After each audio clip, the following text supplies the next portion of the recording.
Evening, ladies and gentlemen. Welcome back to the Crucible. I'm your host, Andrew Wilson.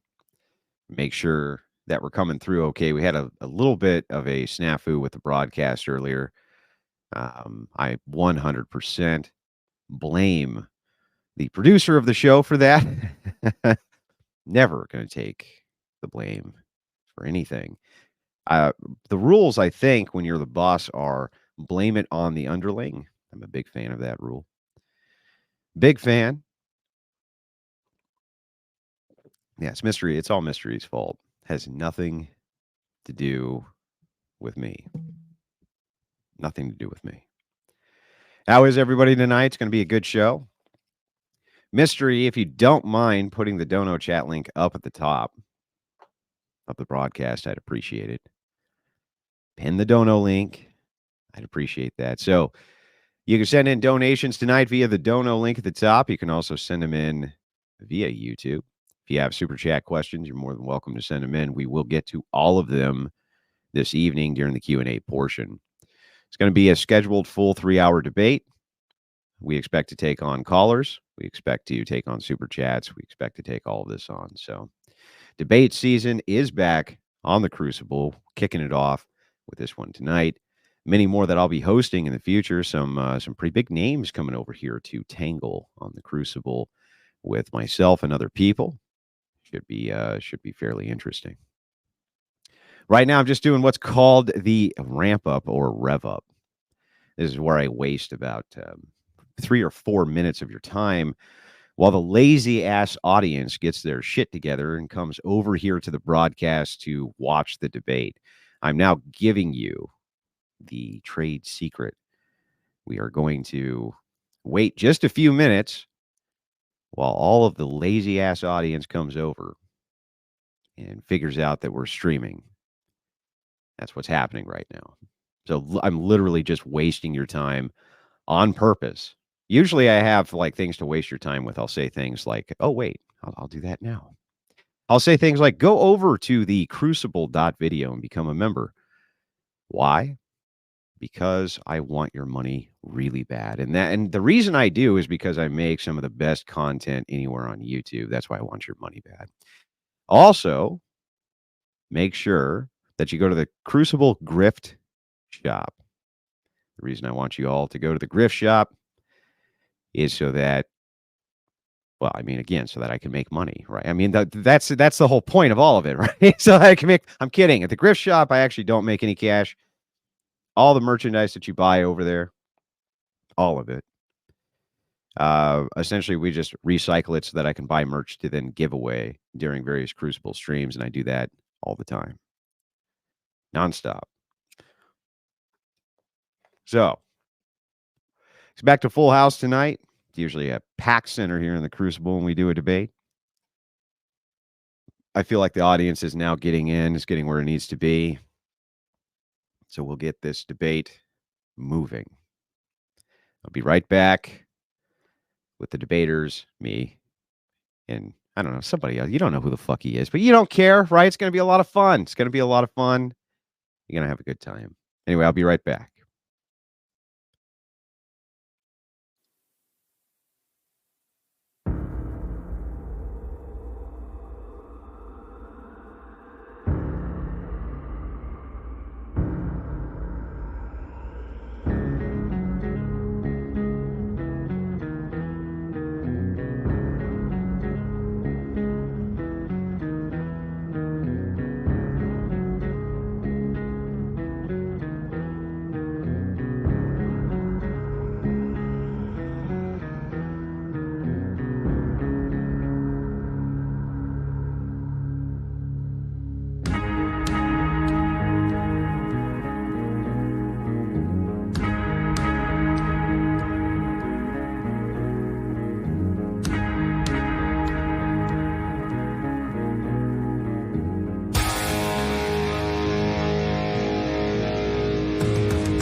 You got to love that hard cutoff. Everybody gets upset because there's a hard cutoff for the song. They always get super mad about it. I don't know why, but there it is. Anyway, ladies and gentlemen, welcome to the Crucible this fine evening as we square off on this topic. We appreciate all of you coming out for this very lively and what is sure to be a spirited debate where, of course, your host wins just on looks alone and charisma. But, I digress. Let me turn it over to Jacob. Jacob, why don't you take a minute, introduce yourself, tell everybody where they can find you, briefly a little bit about yourself. Yeah, well, of course, thanks for having me, Andrew. Greatly appreciate it. So, yeah, my name's Jacob Winograd. I am the host of the Biblical Anarchy podcast, which is a project of the Libertarian Christian Institute. I've been there for a couple years now after podcasting on my own for a little bit. And I think it's pretty self-explanatory. I do content mainly on politics, current events, philosophy, theology from a Christian perspective, which I think leads to libertarianism, but that's partly what we're here to debate about tonight. So, I think that's good enough for an introduction. And then Kyle, moderator, coming out tonight. The Crucible thanks you for doing that in such short notice. Very kind of you. Why don't you do the same thing? Shout out your channel. Briefly tell the audience a little bit about yourself. I am Kyle from the Two Tongues podcast. Me and my buddy Chris talk about, current events, politics, things like that. I just did an episode last night. It premiered with two Orthodox guys defending Orthodoxy against two Lutheran guys who were very critical of it. I think you guys might be interested in that. So go ahead and give that a check out. All right. Appreciate that very much. The shameless shilling of your channel is a must here on the Crucible. So with that, I'm going to take off the host cap and set it over to the moderator. We agreed in the back. Jacob is going to open. He is the challenger here. Most of my opening statement is going to be set to a response to whatever his criticisms are, and then we'll move into the back and forth debate. Remember, for those of you just joining, we'll be taking on callers tonight. We expect a full house. Make sure you get in the call queue early if you want to call in on this debate. We'll be reading all super chats as well. And with that, let's get to it. All right. I'll set your timer for 7 minutes, Jacob. Go ahead whenever you're ready. Cool. All right, so I have two main criticisms I want to level towards Andrew. First is related to marriage. So first I want to define marriage. In Genesis, we are told, therefore a man shall leave his father and his mother and hold fast to his wife, and they shall become one flesh. Also, we are told they are told to be fruitful and multiply. And these commands are given universally and never later changed to only be applied to Christians. So God's natural order is for men and women to join together and have families. Now, is there a distinction between being married outside the body of Christ? For sure, being brought into communion with Christ impacts all areas of our life, including marriage. Churches have authority to oversee and enforce biblical standards and to use discipline on the members of their church. This doesn't nullify secular marriages, but it's an enhancement and bolster on the part of Christian marriages. Now, I agree with Andrew that it is in our best interest to divorce marriage from the state. We have different reasons for that. Where I disagree fundamentally with Andrew, though, is in his characterization of secular unions that are adhering to the proper structure of one man and one woman as being degenerate and therefore not things that Christians should promote.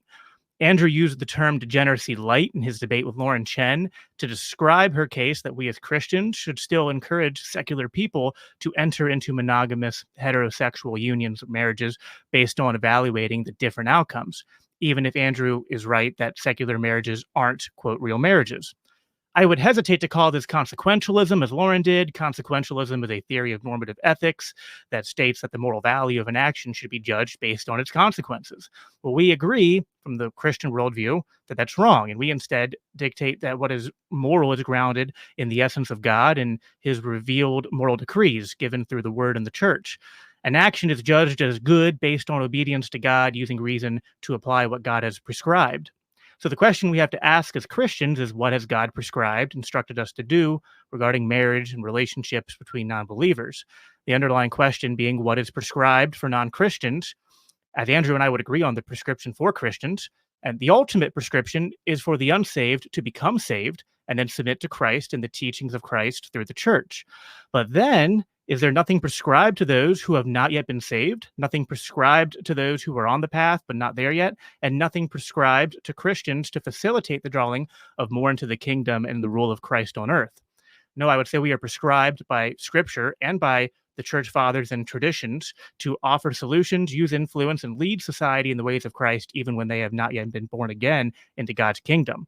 The cultural mandate of Genesis 1, be fruitful and multiply, fill the earth and subdue it, have dominion over every living thing that moves on the earth. This means at minimum, we should instruct all to live according to Christian norms and ethics, which are creational norms and ethics. Some would call this natural law that's objectively built into creation itself, even if they aren't yet Christian. The choice here is whether we encourage people to follow the natural order or not follow it. If we encourage them to follow it, even if they do so imperfectly, then the response is to continue to promote them to move closer to the natural order and to come to Christ, ultimately, who will sanctify them and their relationships. And church fathers and theologians, there's many I could quote from. I'm going to start with two just for the opening statement to support this as well. Justin Martyr said, endeavor to persuade those who hate us unjustly to live conformably to the good precepts of Christ, to the end that they may become partakers with us of the same joyful hope of a reward from God, the ruler of all. And then St. John of Kronstadt, who's a Russian Eastern Orthodox archpriest from the 18th century, said, by loving our neighbor, we imitate God, we show ourselves to be children of God, and thus we are able to influence others positively. Part of loving our neighbor is drawing them into the ethos of Christianity, including seeking the goods of the Christian worldview, which can be used by God to draw individuals and promote virtue in society through the church. We can dive more into this when we get to the back and forth, but let me quickly level my second criticism. I agree with a lot of Andrew's descriptions and even some of his prescriptions when it comes to politics, but where the disagreement comes fundamentally is in the defining of the morally normative use of force by the standards of Christian ethics.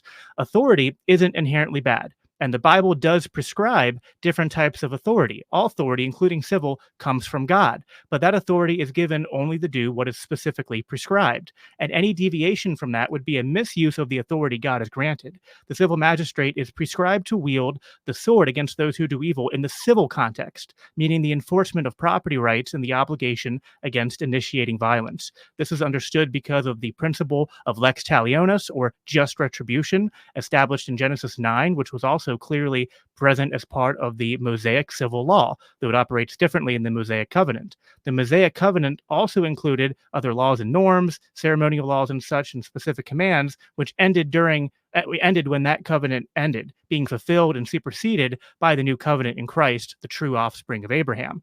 Outside of the temporary Mosaic covenant, civil governance is only prescribed to enforce civil justice. This is a crucial component of my argument that libertarianism is the consistent conclusion of Christian ethics. It's not a rejection of authority, it's a rejection of unjust authority. 1 Samuel 8 depicts God's warning to Israel that the king will rob from them and from God, make them his slaves. In order for government to be Christian, it must not violate God's moral decrees, as government is just individual people with authority. Thou shalt not steal, thou shalt not murder. These don't have exceptions. You can justify or use force to, you can justify the use of force to uphold property rights and to respond to violence. You cannot justly initiate or use force to regulate or prevent all sinful behavior, and those who try end up straying from Christian ethics. Good. 1 minute. If they aren't banning all sinful behavior, then they have no consistent standard for which nonviolent sins should be legal and which shouldn't be. Theonomists and the like will try to appeal to the Mosaic civil code, but that was for a specific people, specific time, and that covenant's purpose was to bring about the Christ. We see in ancient Israel's case, and in all of human history, that attempting to use force to deal with the problem of sin does not work and does not work to create a godly society. And those are the two fundamental disagreements that I have. All right. If that finishes up for you, we'll set the 7 minutes for Andrew. You can get started whenever you're ready.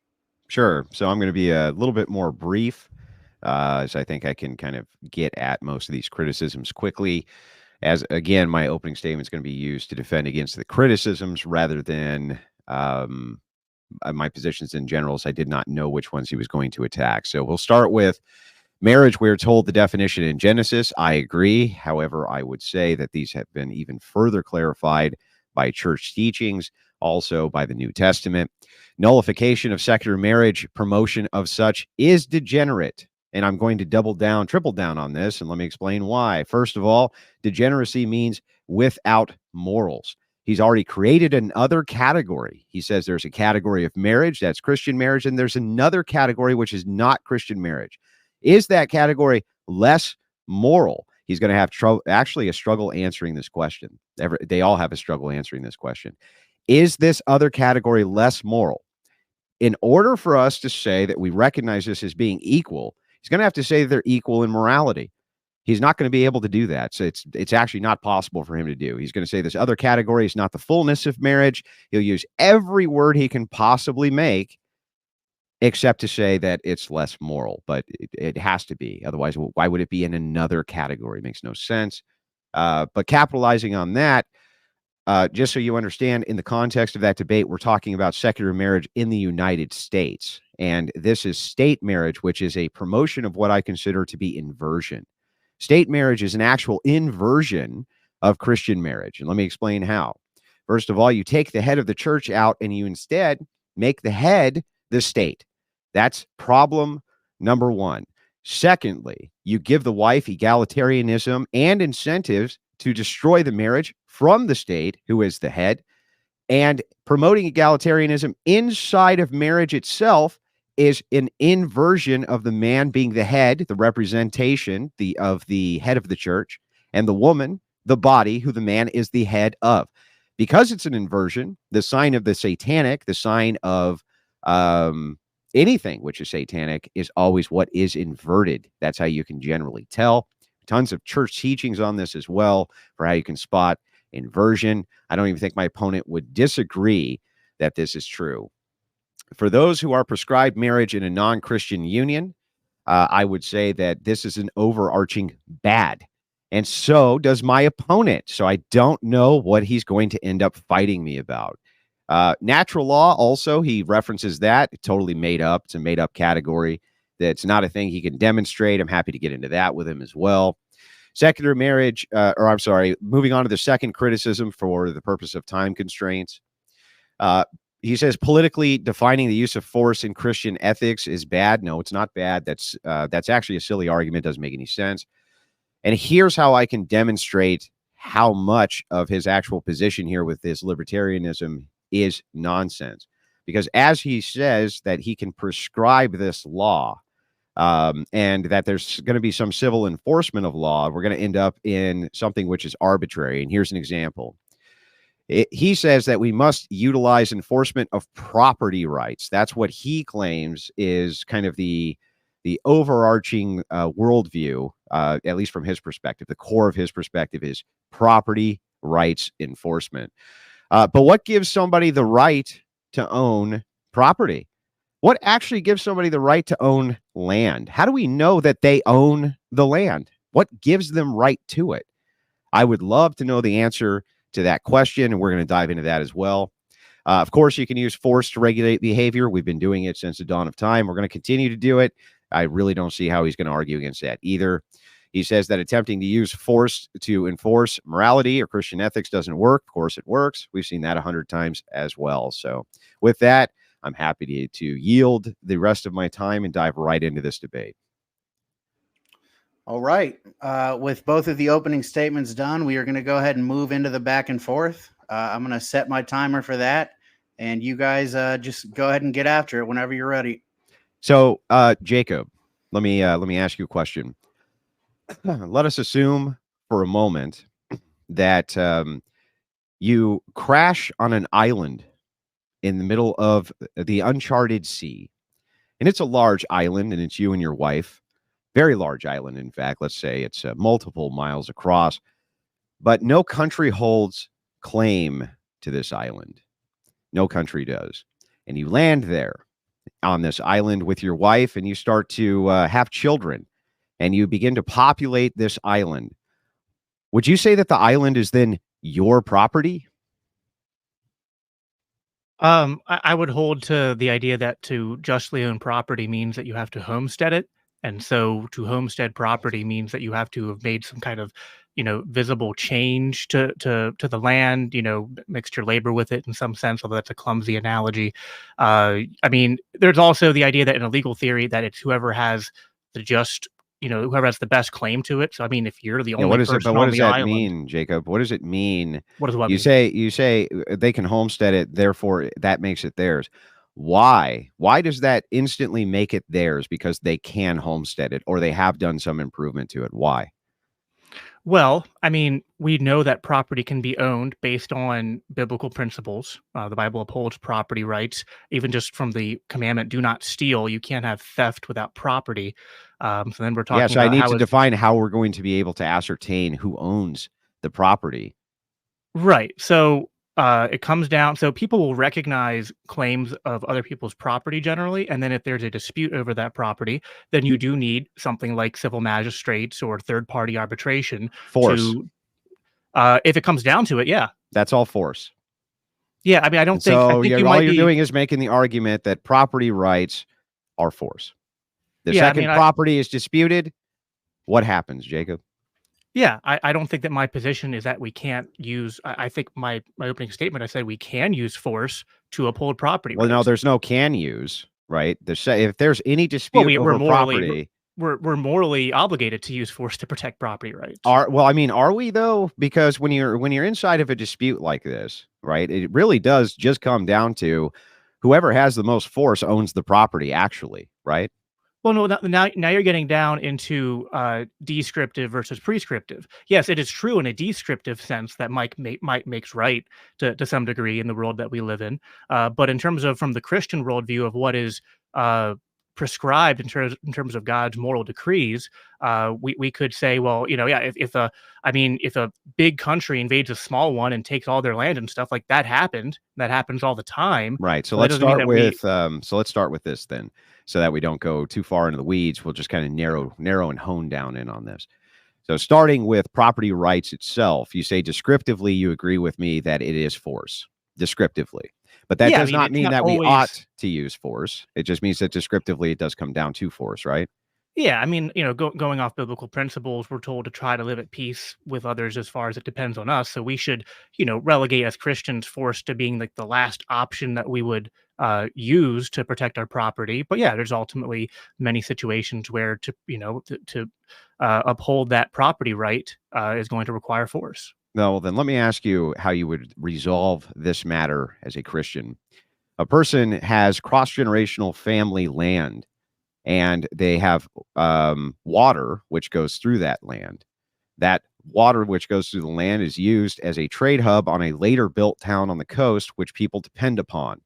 He blocks that off because it's technically on his land, right? Who here should eminent domain take effect and his land be seized, or should he have the right to block it off at the expense of everybody else in the town down from the river? Yeah, that's a good question. I think a lot of libertarians come up with different answers for this. Some people try to say that there should be some kind of easement for things like that. Other people say that water or like natural resources like that shouldn't be, things that people should be morally encouraged to to own or use stuff like that. It's important to note that while this is a real issue, that there's not a perfect solution for from a libertarian worldview. I don't think that there's a perfect solution from the from a state worldview either, because corporations can still do this and do environmental damage all the time, and they just pay off politicians and law enforcement and pass regulations to get away with their various. There is a perfect solution from a corporate perspective or a state perspective. They go in with guns and they unblock it. They arrest him and they throw him in prison, and that's the end of it. It's a perfect solution. Yeah. Well, I think what libertarians would say is that rather than relying on force, which there are some libertarians who say that there can be force used in that sort of instance, but that rather what they would try to encourage in a more libertarian legal order society would be contract law and things like that, which you'd have market forces incentivizing against people doing that. So you would set up a system that Yeah, I know, tries but he to just really doesn't want minimize. to, Jacob. He just really Right. doesn't. He doesn't want to play ball, Jacob. He doesn't want to. And it's his shit. He has the cross-generational claim, as you just said. He's been homesteading the land. It's his, Jacob. It's his land. He just do that, can't he? If there's water running through his land and he's really like homesteaded everything around the land, yeah, you could construct a scenario where there was no contract. I mean, listen, prevention's always better than cure. And I think that a libertarian free market society does better in preventing these problems than the state does. And again, you can say there's a perfect solution of we take men with guns and go in there, but That's as the I already price. said, Well, this wait. doesn't, That solution works every single time, doesn't it? except that it doesn't get in practice. Again, if you're saying In practice, it seems to work better than anything that you've proposed. In practice, in fact, no, every single situation that I look at, states and governments are like the biggest polluters in the world. yeah, maybe so. But when it comes down to enforcement of whatever policy is, they seem to be able to enforce it fine. So that you can argue that they make some stupid policies. Sure, everybody makes stupid policies. Libertarian governments would make stupid policies and have made stupid policies. I'm not prescribing. But ultimately, what I'm saying to you is that yes, the state is quite effective at just going in with guns and saying, no, unblock this waterway. And the residents down there are now going to get the goods and services that they need on this waterway. They seize it via eminent domain. And Jacob, that seems like it's optimal to me. That seems like a way more optimal system than, we'll come up with a bunch of bizarre, nuanced contract nonsense. You can't actually make it expedient. Yeah, but Jacob, expedient. I don't think it's necessarily. I need to hear the argument for why it's more immoral. Well, I think that you have to have a larger view, a lower time preference of evaluating these situations. Because when we create centralized institutions of power, yeah, there might be immediate payoffs and things that you would count on the good side of the ledger, but over a long period of time, what are the trade-offs, right? I mean, I kind of take that Thomas Sowell approach to politics, and I'm not a libertarian absolutist, although I like the video you were listening to of me from a couple of years ago today when your debate prep. Back then, I was probably more of in like my libertarian cage stage. Like I was full like, you know, Rothbard this and Hayek that and all that. And I try to take more of a pragmatic view at this point in my political theory. I think, listen, I think both agree that neither of our views are going to create a utopia that prevent some sort of problems. But if I think not trying to say that mine does, I'm trying to say that my view though is superior. Well, and I would I'm disagree. going to I think I know that's what we're arguing about. If we're talking about trade-offs, which I like the Thomas Sowell quote that there are no solutions, only trade-offs. I think the trade-offs of a libertarian legal order are far preferable to the trade-offs of a that's nice, but I need to hear a moral argument for why it is that the government shouldn't just come in, shouldn't just unblock it, shouldn't just let the water flow. All right, I'll give you an answer. If we create a monopoly of force so powerful that it can make decisions like that against people's property, then the trade-offs of that are what we see around us. We see that free markets are completely destroyed and subverted. We've created an institution. Well, now you're reversing descriptive and prescriptive again. You're saying because it is this way, then that prescriptively means that it shouldn't be that way. That makes no sense. You're saying that if we create a monopoly on force with some type of entity, that means they have to then use it to be oppressive? It doesn't seem that way to me. It seems like you could have an absolute force monopoly that only did good things, right? I mean, in sure, theoretically. Sure. So the thing is that if we could, I could also say in my theoretical libertopia that everyone just contractually agrees to not. So I mean, like we can both say, well, this doesn't have to go bad, but we could just look empirically and say most of the time when we centralize doesn't power, seem to. This is what happens. No, it doesn't seem to go bad when you centralize power. In fact, it seems to go bad when you polarize populations rather than having something which is a central theme inside the population. In fact, I would say that if your population has a single religion that is monopolistic, that your society's better. I would say that if your society is homogenous and monopolistic that way, that it's better. I would say that diversity is not a strength. I would say that having these kind of core buildup of powers is a good thing, Jacob. Yeah, again, I think empirically, let's look at here in America, right? We started out as a constitutional republic. We were very small, very decentralized in terms of the government. As that has grown, things that you and I care about, right? Like having, like, I think you and I would be fellow travelers when it comes to wanting to see an increase of Christianity in our society. We see Why? that as You wouldn't want some monopoly like that. They'd have the monopoly on force, Jacob. well, I'm talking culturally, spiritually, and Yeah, but they you know, would then Christians would have a monopoly on force. You don't want they that. didn't have Christians didn't have a monopoly on force. Oh, That's what you're really? talking about in the I mean, yes, Are de you sure, facto, because it was a Jacob? majority. All right, let me amend. It was Yeah. a majority of Christians when America was founded. So yes, the institution of force that did exist was controlled by Christians. Christians. That's Yes, right. but they didn't have this giant centralized power, right? Yes, So they again, I'm did. not using. Hey, wait. What do you mean they Well, didn't? The president of who's the commander in chief of the United States Armed Forces from the inception of our nation, Jacob? right, it was the president. It's the president of the United States. He is in Right, full the command Constitution went to of the entire armed forces of America, who are all Christians, a centralized authority over right, but all of the force. Hang on, compared to what? Jacob, wait. Over all of the force of the United States, one guy held the keys. One. Right. And the anti-federalists were right. We should have never signed the Constitution, but that's a whole other different rabbit hole. Compared to what, right? So yes, in the abstract, that's still more government than I want. But compared to a lot of the governments that existed around that time, compared to the government we have today, it was much smaller, much more decentralized. Yeah, that's because there wasn't as many people. First of all, the there wasn't states as had- many people. We were living in basically coastal areas because people settle where there's water. Okay, that's why. There wasn't very many people. Most of this landmass had not been conquered at that point. That's why you had a smaller government. But as far as representation goes, right? No, there was really quite a bit of bureaucracy, which was going on during not only the founding of the nation, but during the 13 colonies. There was bureaucracy all over the place. The government was absolutely stuffed to the brim with bureaucrats, in fact. And you had state religions on top of that. Every single colony had a state religion. And then post-constitutional ratification, they still had state religions. It was bureaucracy on top of bureaucracy. I don't know how you can say that this was some libertarian. It wasn't. In fact, one of the first things they did was the Whiskey Rebellion, right? Very first thing they did was they went ahead and they grabbed the militia and used force in order to make sure that people were paying their taxes like they were supposed to. Very first thing they did.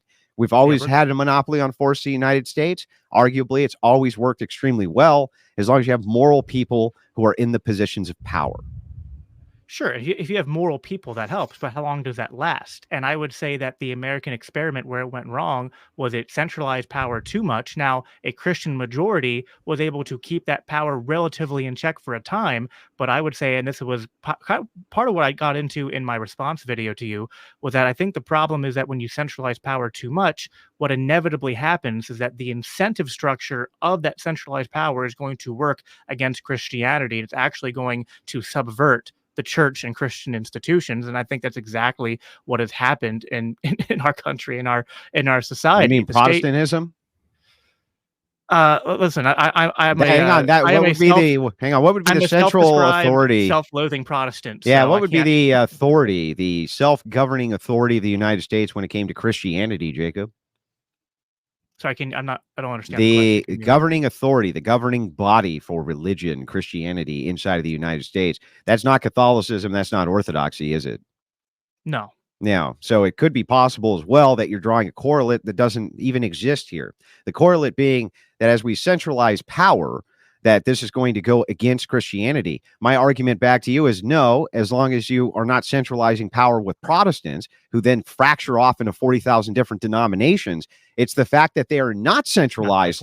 It's the fact that they're not centralized, actually, which destroys their power. Here's my argument to you. My argument is right this second, if there was one single solid church, which was a Protestant church, let's just call it, for the purpose of this mental exercise, the Church of Martin Luther, okay? Conservatives would then be in charge of the most powerful institution in the United States, which would be that church. Not liberals, not progressives, conservatives would be. And that is what happens when actually you fracture away your power, is that evil men and progressives come in and they seize your institutions and they centralize it against you. You cannot actually defend against the powerful without yourself being powerful. And you have to have some form of collectivism to do that. In this case, I would say Christianity is a great one. Yeah, I mean, I think Christianity is a bulwark against oppressive regimes, and that's why oppressive regimes try to subvert the church historically. I Like don't know. communists, yeah. Yeah, but I don't think that Catholicism or Eastern Orthodox churches have exactly protected their societies from their governments becoming uh, tyrannical either. So I'm not sure that that No, no, argument. no. Wait, they have, and that's why the first thing the communists do to the Orthodox Church is what? Well, they What did they do they to them? persecute them. No, so they took them all. They took the Orthodox Tsar out, and they murdered him and his entire family. The Bolsheviks did, and then they went through and systematically slaughtered all of the Orthodox which existed in the East that they could possibly get their hands on, exactly because they were a powerful central church, which So what could you're saying is it stop wasn't good which enough could to stop stop. communists. So you're saying that, but you're Just saying because they failed. lost, just because they lost doesn't mean that the idea that centralizing force, if they had had some sort of like standing army or some sort of warrior class, let's say, they might have been able to stand a much larger chance.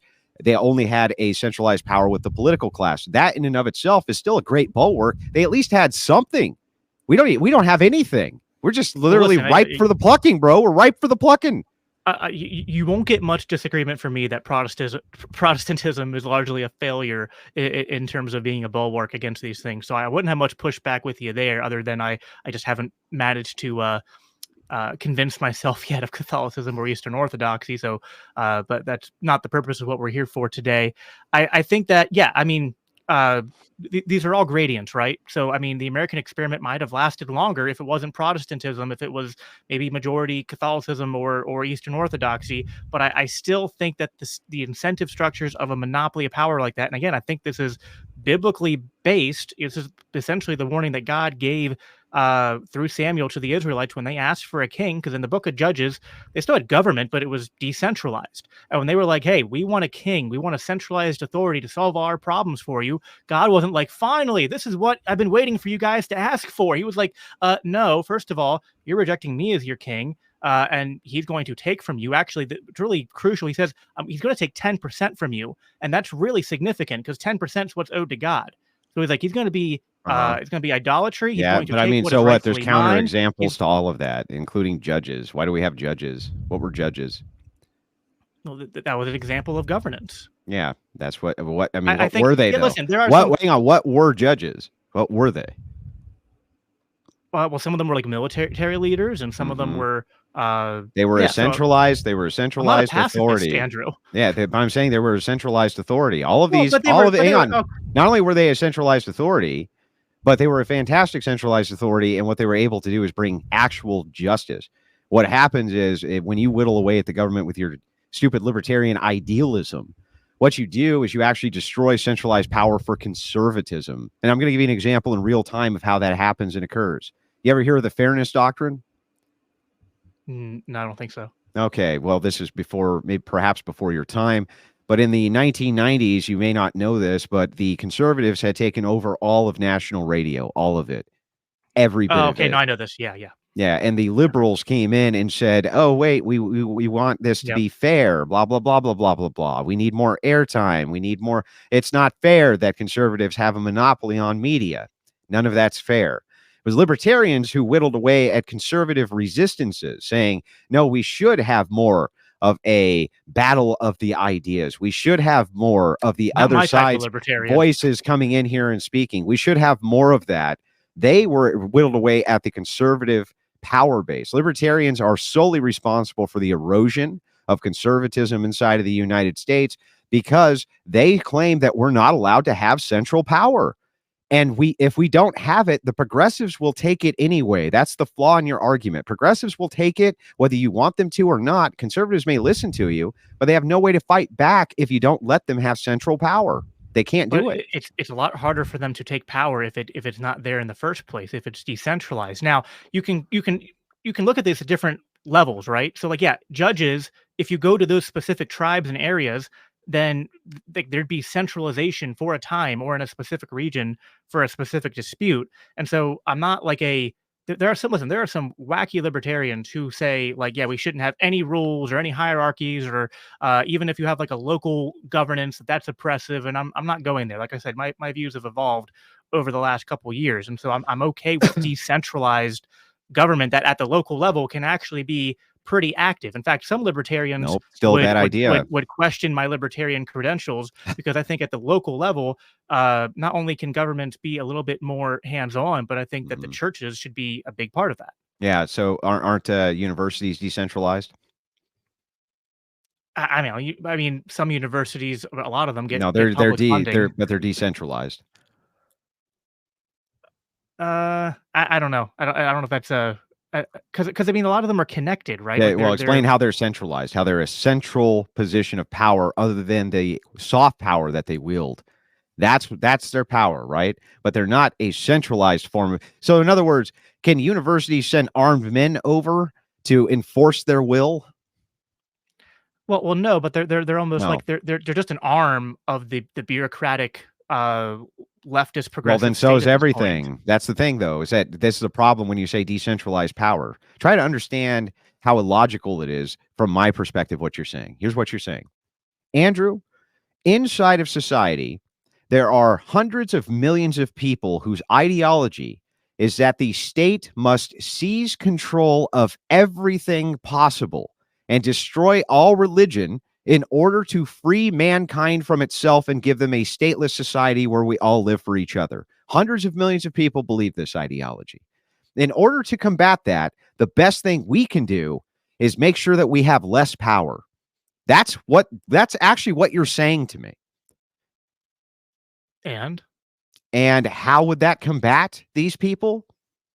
if they're, I mean, if you have, it's easy to hijack institutions where the ability to tax, the ability to seize property, the ability to conscript, and the monopoly of law over a giant landmass with millions of people, when that already exists, it's easy for these leftists to come in and wield those against us, wield those against the church, wield those against the values that you and I would mostly agree It's not with. easy. It's not actually easy for them to do this unless libertarian ideology gets in there and says to them things like, you should not wield force in government for ethics. You should not wield law against the citizens to enforce ethical standards. Rather, people should be able to do whatever they want as long as they're not aggressing on other people. You create this open back door for power to seize your institutions, because what happens is moral men act in the way that you're prescribing. Immoral men refuse to act in the way that you're prescribing. And so what they do is they seize power of those institutions, and you let them right in through the front door. Instead of recognizing this ideology will not go away, the only way to successfully combat the guy on the playground who has the biggest fists is to make sure that you can pound him harder, right? Yeah, I just don't agree with that characterization of how we got here. Like, and I've heard it sounds similar to like Michael Knowles said when he was on Timcast. He was like, "Oh, libertarians duped the conservatives, and this is why we're They in the mess did. we're in today." And I disagree with that. Like, conservatives were hijacked by like the Buckleyites and the neocons, who they weren't trying to keep You mean government small. you mean progressive libertarians. Those are progressive libertarians They're who not though. spoke. I mean, if Oh, we're yes, gonna they call were. them libertarians, that's just like that's making the word libertarian meaningless if it When describes you those make people and people like when me. you make an egalitarian, when you make the argument, the pro argument for egalitarian systems, for equity between human beings and egalitarianism, essentially you are moving towards a libertarian paradigm. Libertarians have to concede to some form of egalitarianism and some form of equity. Otherwise, none of your shit's going to work. You have to bake in the assumption, for instance, that people can, sign these contracts, that they can live inside of these societies without there being a threat of force. My argument and contention is that no, they can't, and that all it takes is a single man to say, no, we want their shit. And now you're right for the Yeah. plucking. You're right for the plucking. That's it. That's the end of it. Well, It's so done. this is where we'll have some crossover, like I alluded to earlier, because I actually think that there's some truth to what you're saying, and I think a lot of libertarians need to learn this lesson. So actually, like I come from like I'm friends with Dave Smith, and I would say I'm like a Dave Smith style libertarian, and Dave often says that conservatives need to learn a libertarian lesson, and libertarians need to learn a conservative lesson. And I actually think that libertarians are misguided if they think that their ideas can ever come close to reality. I don't even think listen, like the libertarians who are thinking we're going to have some kind of stateless society need to wake up. There's a lot of people in like in you're watching this video of me earlier today, and I was talking back then in real time when it was happening, and I didn't understand their criticisms at that point. People like from my world, Pete Quinones, Matt Erickson, guys like CJ Engel, who are basically leaving libertarian movement to kind of move more into sort of like your territory. And the reason being that a lot of libertarians are living in fantasy land, basically living in what they would call Ancapistan in their head. And at the time, I kind of didn't realize their point. But over the last couple of years, I've kind of come to see that there's a lot of truth to what they're saying. And I think libertarians need to actually grow up a little bit and realize that, A, we need to work in the real world. I'm not envisioning that in my lifetime that even if all the libertarians magically work together, we're going to have some kind of perfect libertopia come in.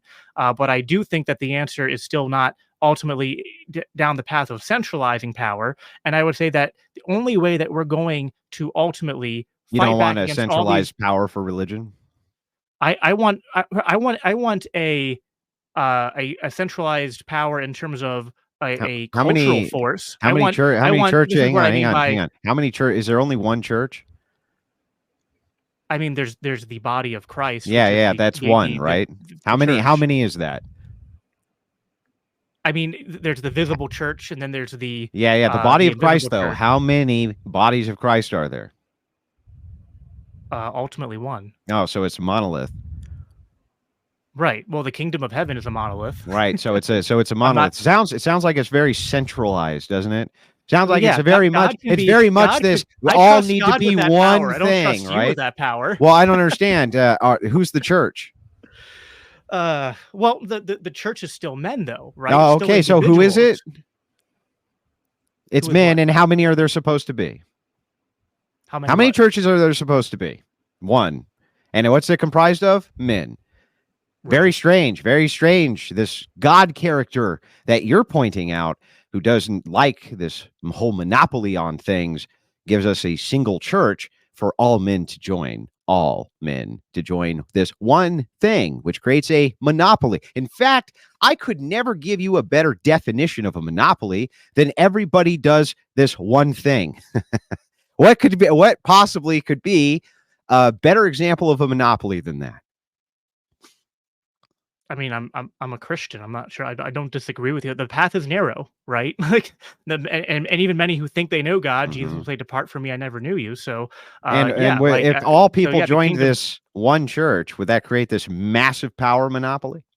Well, yeah. I mean, if everybody in the world became Christian, then the thing that you want became a monopoly. Yeah, the thing that you want. So wait. So let me just get this right. Let me get this right, Jacob. You want everybody in the world to join this monopoly, creating the largest monopoly of force in the history of the world. That's your libertarian solution to the crisis of planet. I just want to make sure I got that clear. Is that correct? No. We're moving the goalposts to here. I'm not. Oh, I don't think we are. You're conflating what I want with what I'm actually prescribing in terms of what is realistic. Why wouldn't you prescribe what you want? Well, I mean, you can have lofty goals, but that doesn't mean that's what I think is realistically going to happen. Yeah, okay, but that's a descriptive is. We're talking about ought. You're saying people ought to all be Christians, right? Okay, I think we should start with the idea that we should make as many Christians as possible. So everybody ought to be a Christian? God. Everybody ought to be a Christian? Yeah, I don't. Okay, so everybody ought to be a Christian, and if everybody ought to be a Christian, everybody. I said that in my opening statement. I said the prescription for the unsaved and if everybody became a Christian, right, you would have the largest monopoly of force on planet Earth. Correct? I mean, sure. I mean, that's almost what the Bible describes. That we're going to have I mean, not getting into eschatology, but there'll be a reign with Christ with his body. Sure. Super weird. So you would agree that this would have to come in stages, right? Like 50% of planet Earth was Christian, then 60% of planet Earth was Christian, then 70% was Christian, et cetera, right? Yeah, I mean, I'm more of an amillennialist than a post-millennialist, although I'm an optimistic amillennialist. So I'm not sure that we will have this incremental move to 100% and then usher in, the physical kingdom on Earth. If that happens, great. I'm not sure it's going to be exactly like that, but if it Okay. happened, Well, that would be let's phrase fine. it a different way. Let's assume right now 10% of planet Earth were Christians, right? Let's just assume it. It's hypothetical, Jacob. I'm not saying it's true, just hypothetical. We're going to assume 10% of planet Earth are Christians. Would you want it to be 20%? Absolutely. Would you want it to be 30%? Absolutely. Okay, so if incrementally it went tomorrow from 10%, hypothetically, to 20%, thus doubling the amount of force that it could apply, you would want that, wouldn't you? I would want the increase of Christianity, sure. Yeah. And would those Christians then be the people who were in your government? Sure. And when they were in your government, would they be creating your policies? I'm not against, like I said in my intro, I'm not against Christian government, but I think we have Oh. to get into the details of how that's defined. Sure. So- I get it. But you would want all of your government to be Christians then. Sure, yeah. And you would want everybody inside of your government who applied force to be Christians, wouldn't you? Yes. Okay, great. So then what we have established is that Jacob, the libertarian, wants Christians to have a complete and total monopoly on all force on planet Earth if he can do it. This is some real mind-blowing libertarianism that you got going on here, Jacob. You have really cracked the code with this one, brother. I wish I had been able to go back in time and apply that I was also a libertarian who believed in a uniform singular church as a prescription for everyone on planet Earth. I'm sure that I wouldn't have gotten laughed out of the room at all. Yeah. But Again, anyway, go ahead. You're still moving the goalposts from. You're asking me, do I want more Christians, and then would that consequently mean more Christians in government? And yes, I'm therefore, sorry that there's then you jump logical to the. entailments. Those are logical entailments, Jacob.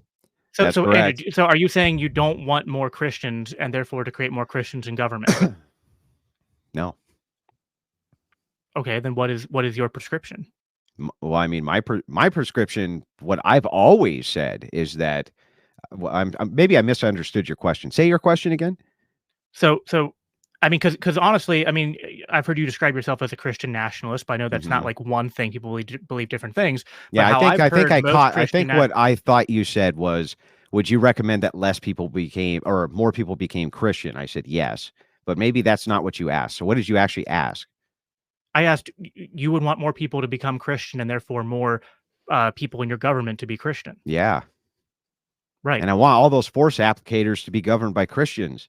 And if they're Sure. moral men, I don't really give a shit how big the government gets. I don't really care if they have a monopoly on force. And I don't really care if you cannot defend yourself adequately against those moral men. I don't care. I think if we have devout Christians following biblical principles in government, that they will use force to uphold property rights. And I don't see a biblical justification for initiating force against non-violent Yeah, sinners. but what makes that libertarian? That makes that centralized power again. That's all you're saying is that if Christians held centralized power, that they would enforce property rights with centralized power. Yeah, I agree. What's your point? Well, I mean, I think you were defining libertarianism in a different way than I am. Oh, no, I don't think so. I think we just went over it ad nauseum. Decentralization of power over to limited property rights with smaller government. That is what you said. So I don't think there would be there would still be different government across the world, and they would all be different Christian. There'd be a Christian government, and I ideally wouldn't want a American government. I'd probably want it more granular than that. So like I live in Pennsylvania, so I'd want a Pennsylvanian government that is Christian, that would be neighboring with the Maryland government that is. Would they all be part? But feasibly, if you could, would they all be part of the one truth body of Christ? In Pennsylvania and in Maryland. Those are different, but those are different. You have the sphere of the church, and then that's really weird. Because if you had localized leadership, you would have things like bishops, and you would have clergy who would cross over these states, and they would make like cross-state policy, right? They would make cross-state prescriptions for how morality should be run, and then before you knew it, Jacob, they would be working together and uniting with each other in order to continue to spread their reach so that more people became part of that one church, right?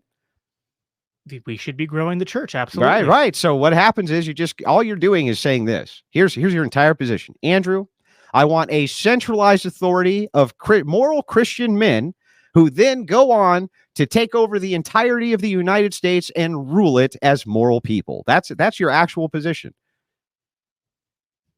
Right. I think we're just disagreeing that you think that's not commensurate with libertarianism. It's not. I It's do. not libertarianism. What is libertarianism then?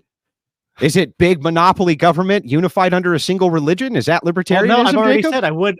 No, because you're saying that the church would be the government, and I'm saying no, the governments would be separate from the church.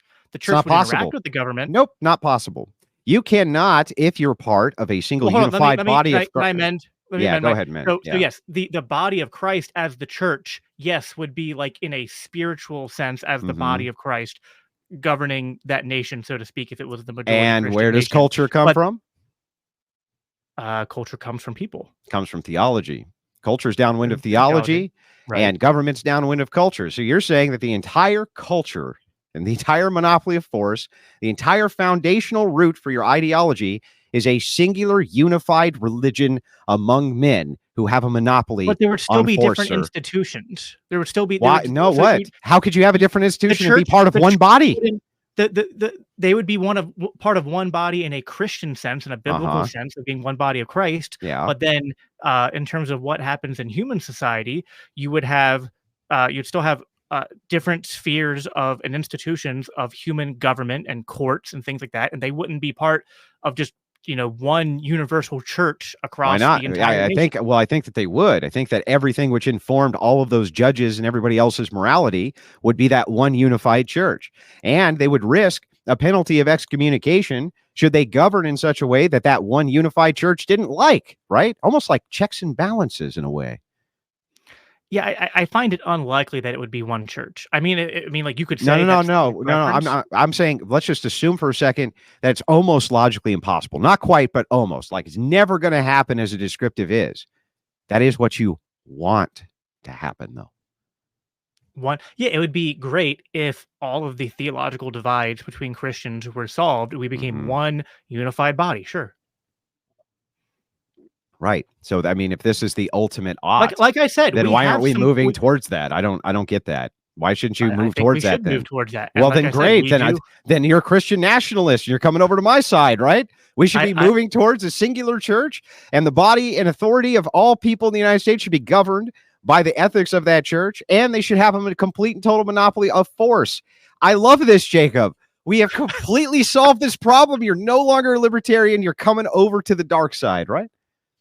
I think that ultimately I'd have questions for you in terms of your Christian nationalism, because I haven't actually heard your Christian nationalism. I've actually talked to our CEO at Libertarian Christian Institute. We were talking the other night, and I was describing my views as almost Christian nationalism light.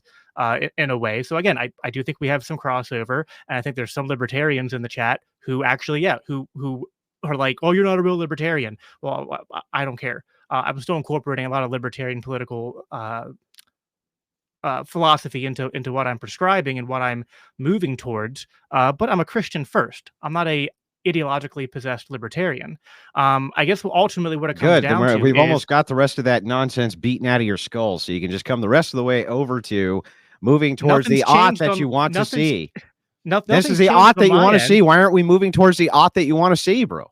Listen, the devil is in the details in terms of that. I still think that it needs to be stressed that I think there is no biblical justification for using civil governance at any level to initiate violence against nonviolent people. And that is ultimately what makes me a libertarian, is that I reject the use of political violence against peaceful people. Well, then who gets to define? Well, who gets to define what violence is then? You?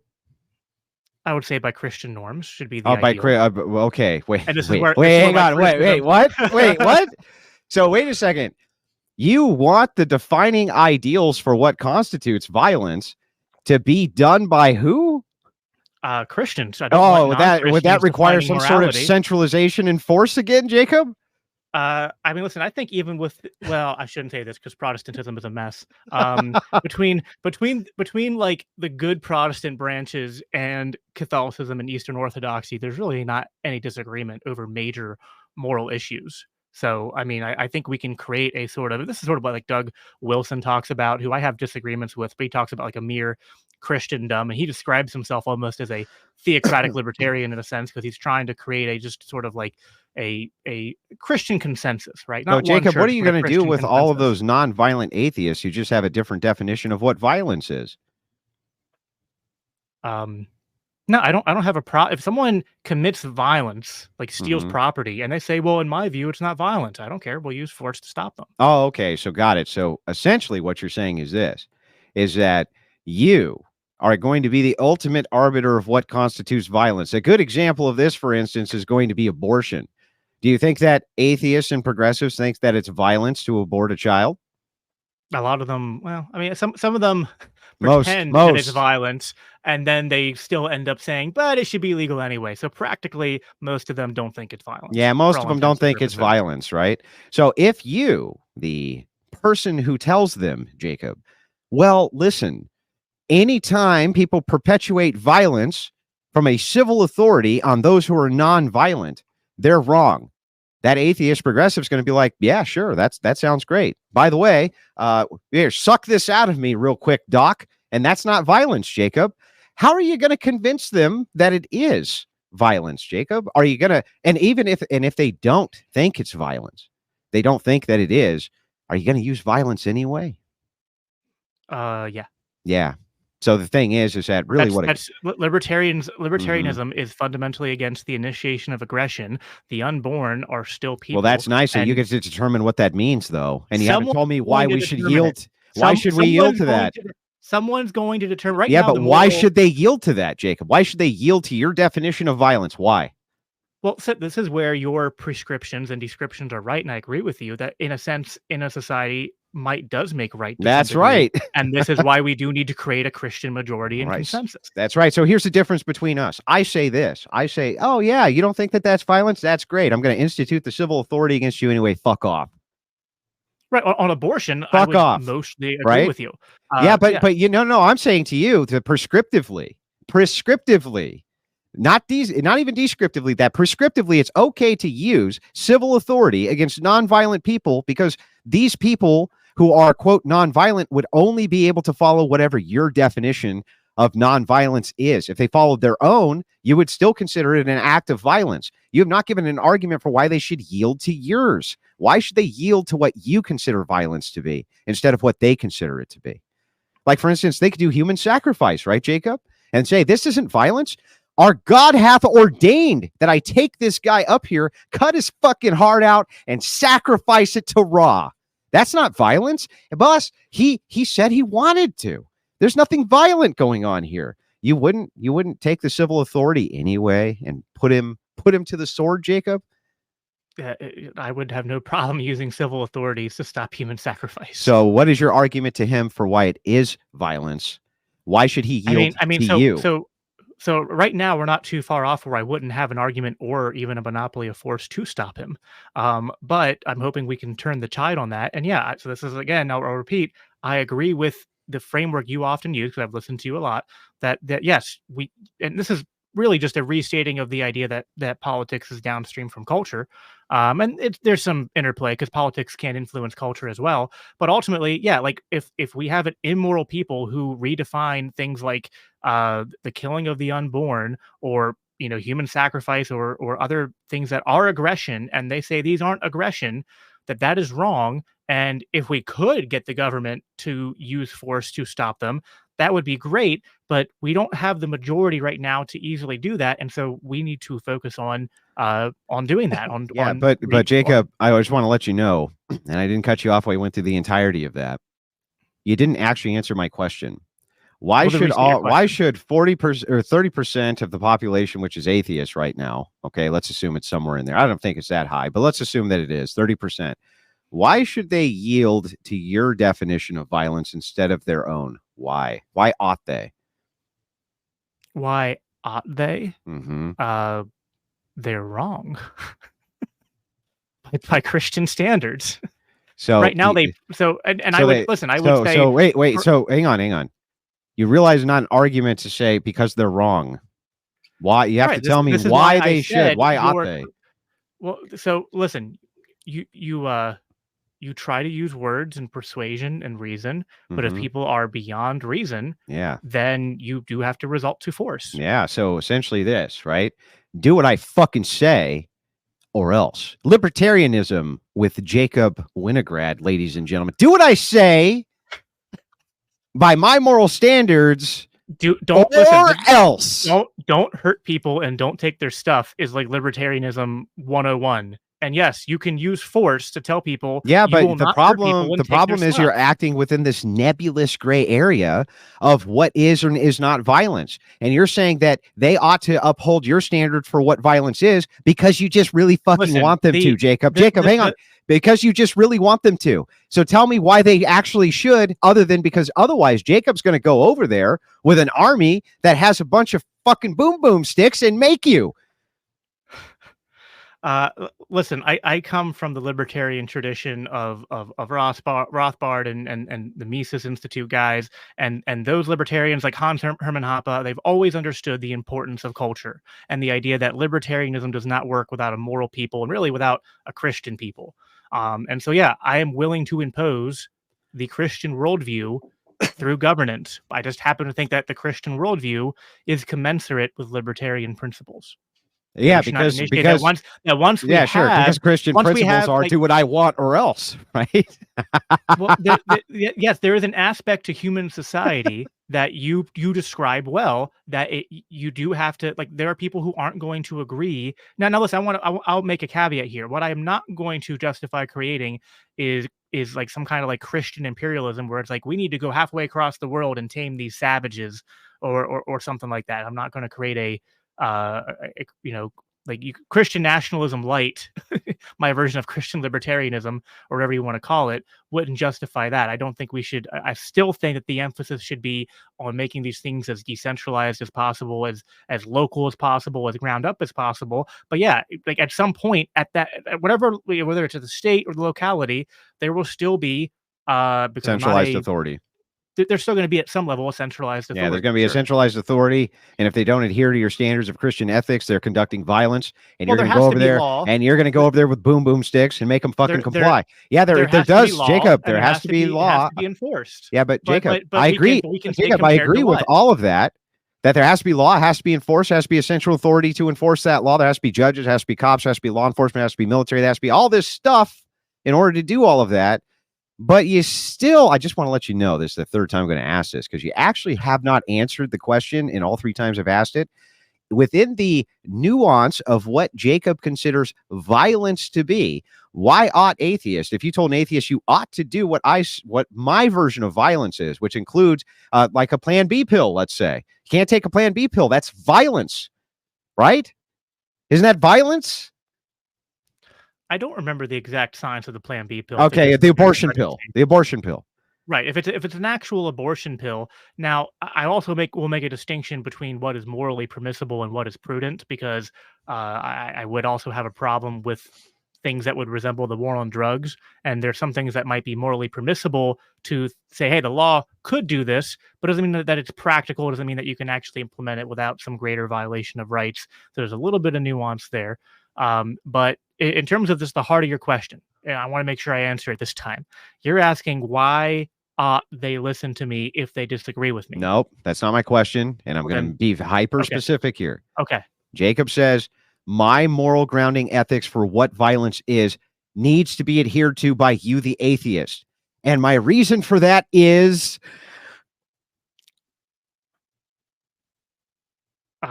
Christianity is right. Oh. And if you don't follow it, we're going to make you follow it. I mean, I will make people follow the parts of Christianity that can be imposed by force, which is essentially the libertarian parts of do not murder and do not steal. Yeah. If you do, but you have to understand that within their ethical framework, they're saying, no, this isn't true. You're wrong. You have not demonstrated. Hang on, Jacob. You have not demonstrated to me that this is actually a murder or violence of any kind. You have not demonstrated that, so therefore it is not. We're not going to do it. And Jacob says, yes, you are, or else. Because if you don't, we're going to come fucking make you. Right, Jacob? if we had the Christian majority to make that happen, sure. If we didn't, it might be a little bit tougher. Yeah, but you would prefer that we did. Yeah, I would prefer people not be murdered, and I'd prefer Well, property then rights be welcome respected. to Christian populism. Welcome to the actual conservative movement where we're not so stupid that we don't understand that the application of force from the civil authority to enforce things that we consider to be moral, even if you don't, is not only necessary, but we're going to move society towards that. Because the problem you have here is that you have become the god of the system. Because what you say is, you say, listen, you people, all of you, have to adhere to what I consider violence to be. If you do not adhere to what I consider violence to be, I will use violence on you. Pretty based authoritarianism, Jacob. I mean, listen, like I said in my intro, I'm not against the just use of authority. There is a just use of authority from the Christian worldview. I am a Christian, so Okay. but it's just a matter of defining those things. And I would still be, in my opinion, a libertarian who says that no, if someone is smoking weed or even shooting up crack and not hurting anyone, I'm not going to go use force to stop them. If people are, we didn't get Wait, much into the what? marriage stuff. What?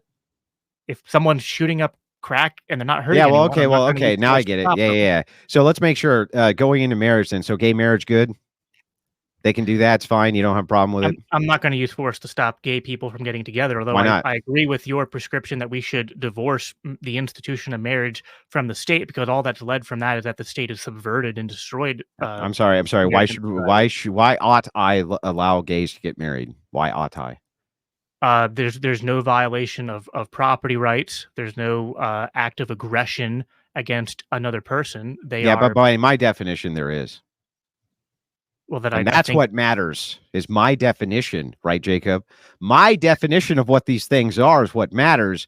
And therefore, as long as it falls under the purview of what I consider to be moral, then it's time for the mighty sword to come out and enforce my will, isn't it, Jacob? Right, right. So this is again where, and I'm not dodging your question. I'm trying to agree with you, is that your descriptors about how society operates through a sort of might makes right framework is not wrong. Like this is something that like Stirner talked about, who's a classical anarchist thinker who very left wing and degenerate. I don't he's not my guiding libertarian philosopher, but he made that observation too. It's something libertarians no, and I've even talked about in my show that yeah, there's an aspect of society that is very much like we can. There is what's morally normative and what we prescribe, and then Okay. there are Well, let's prescriptors and dive into descriptors. this absurdity. I'll be as good faith as possible for this, right? Even though I feel like pointing this kind of absurdity out over and over again has been fun,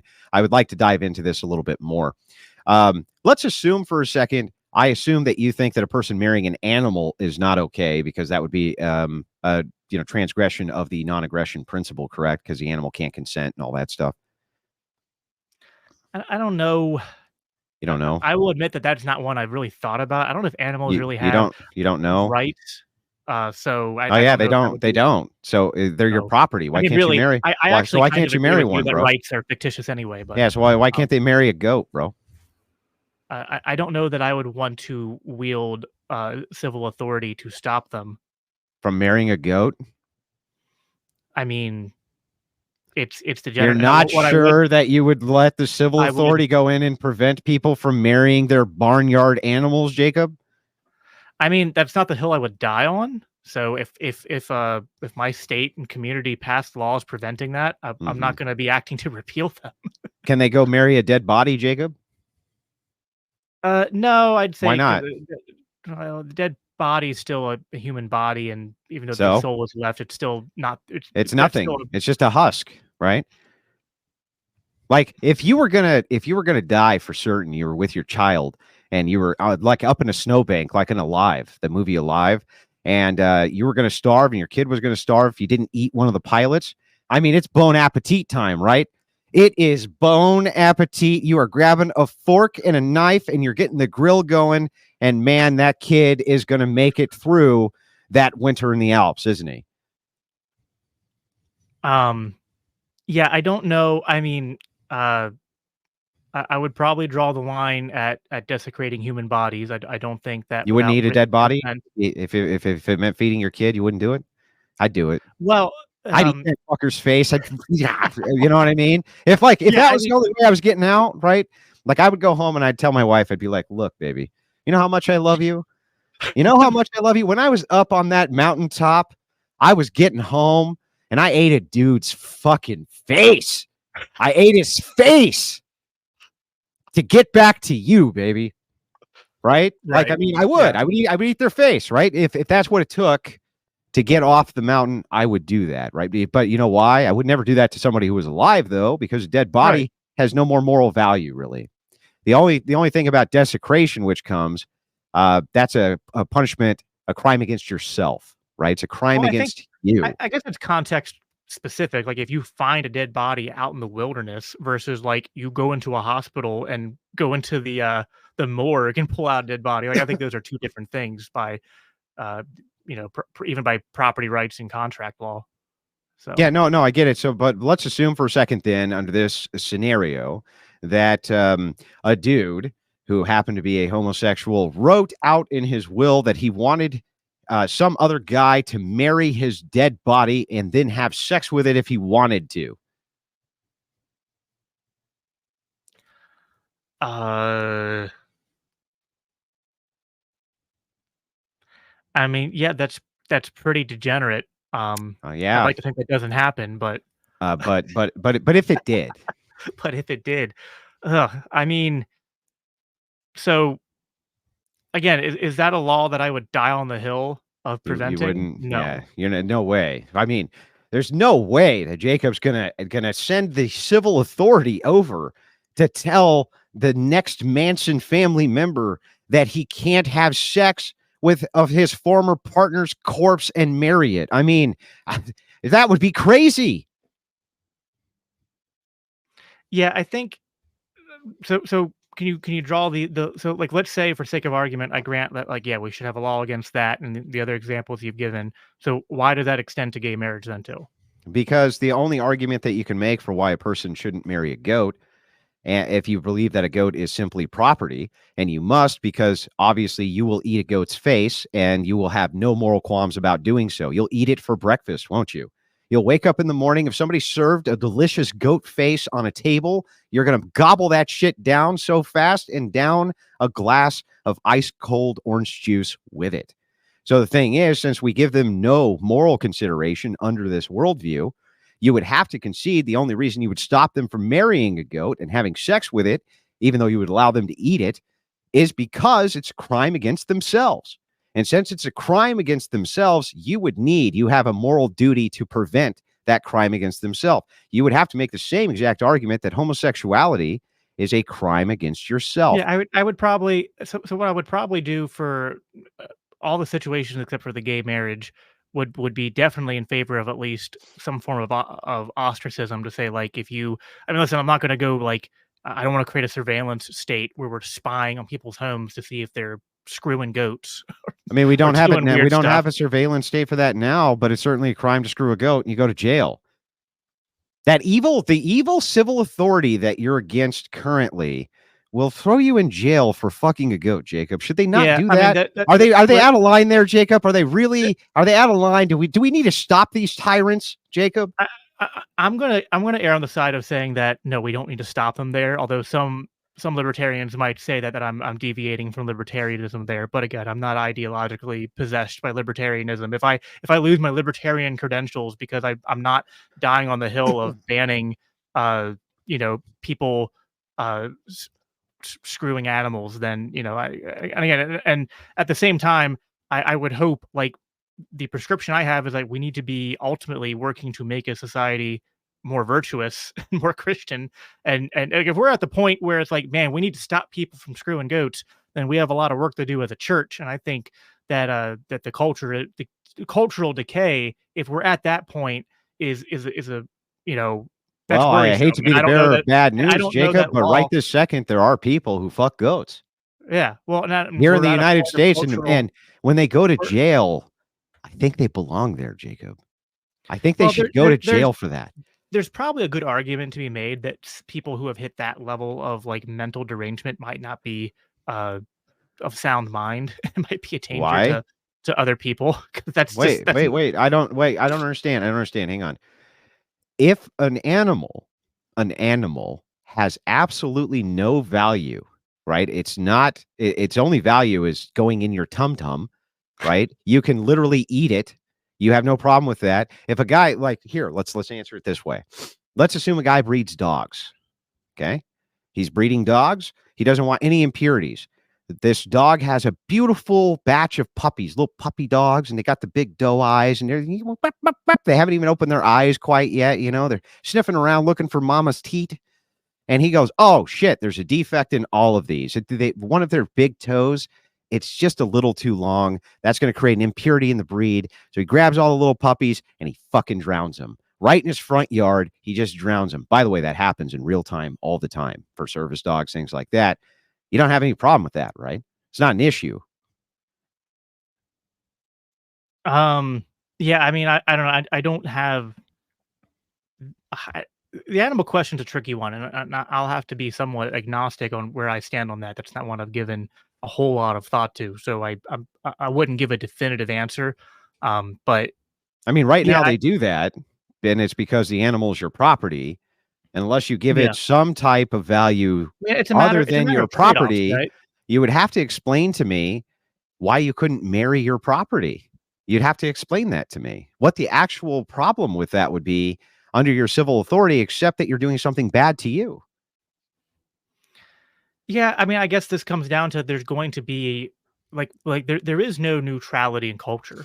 There's going to be a culture, and I do think that uh, there are some cultural norms that are going to be imposed. Right now, we have cultural norms that are trying to be imposed that are awful, that we should push back against.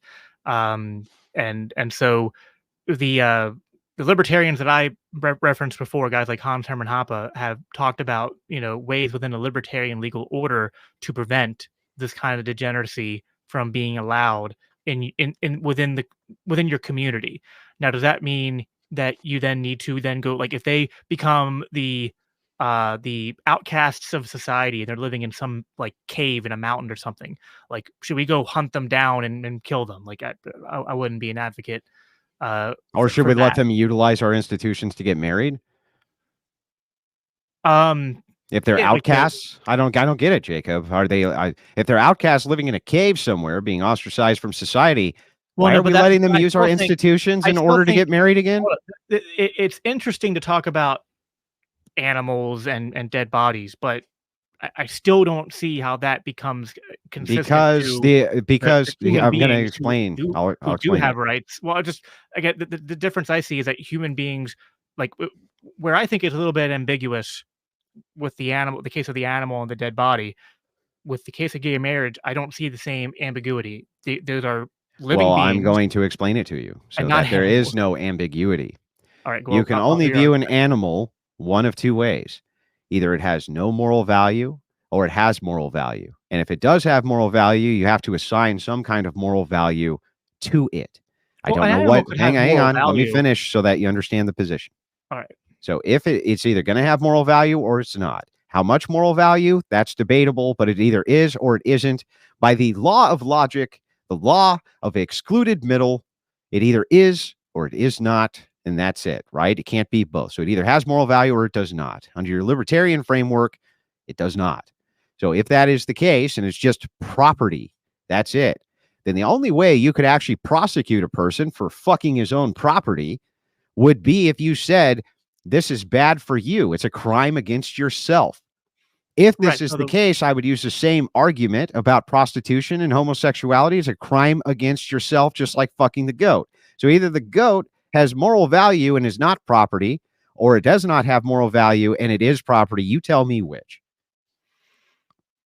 well, I mean, the one thing that came to mind is that although yes, they either have moral value or don't, you could even say they have moral value. It doesn't make it equal to human value. Didn't say it did. But in terms of if we're going with the level where they don't, again, writers like Hoppe have discussed how at uh, community level, and even if you had like something like an incorporated city, you could have through contract law, that basically people have already agreed to by contract that these are things that they're not going to do in this community, and if they violate that, then they're ostracized. Yeah, but I don't want communities around that fuck goats, even if they have it by contract, Jacob. Right. So this is where I don't even want that. I don't want them to have that, Jacob. I think it's a crime against humanity for you to fuck goats. So no, I'm not going to create a Christian bureaucratic state that's going around looking for degeneracy wherever it can find it to stomp out. In terms of like, if there's a small collective living out in the woods being degenerate, if they're not hurting anybody, I'm not sure that. I'm sorry. Is this whole nation your community? No, I was talking more on a decentralized. Yeah, level. I know, but like right now, is this whole nation your community? I mean, it's sort of an imposed community. But is it your community or isn't it? Like, are you an American and you exercise the rights of an American? You have some form of Americana. You at least believe that your countrymen are American, right? I mean, we live in America, and we're told we have citizenship, so sure. Okay, so if this is your community, then why don't you put that outcast status in right now, right this second, within the community that you live in, Jacob? You just conflated description and prescription again. Like, yeah, it is true that right now the society I live in, we're sort of forced into this American community, but that's not really the prescription I want in terms of governance or societal. Well, regardless of the size of the community, I'm just granting the argument. Let us assume for a second that we have Jacob's worldview implemented and that we're going with community. You can have communities the size of the United States, correct? There's actually nothing stopping that from happening, is there? I don't know. You don't know? You don't know if a community could be as big as the United States? Could it at least be as big as Canada or Mexico? If a community could be as big as Canada or Mexico, is it okay for that community to ostracize these people and run them out, Jacob, and run them into caves like you want to do? I don't think you can have in terms of the sort of community I was describing in a libertarian sense, I don't think you can have a unified contract law that extends that far in terms of geographic mass. Why not? I mean, I guess in theory you could, but just I don't think that's what would happen. That seems practical to me. Have you ever heard of some of the British trade unions which existed? Their corporate reach was that of nations. By the way, let me give you an example right now of Walmart. China considers Walmart its own country. It trades with Walmart as a country. It doesn't trade with Walmart as an individual corporation. It allocates it as a country to do business with it. Not even kidding. That's how big Walmart is. And it has contracts with all of these different nations utilizing contract law. It's its own community, you could say.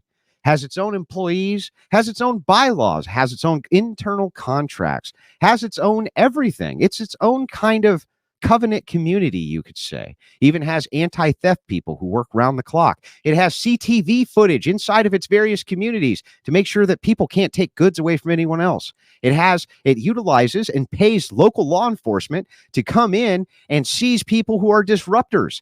I mean, it's basically the libertarian utopia when you get right down to it, Jacob.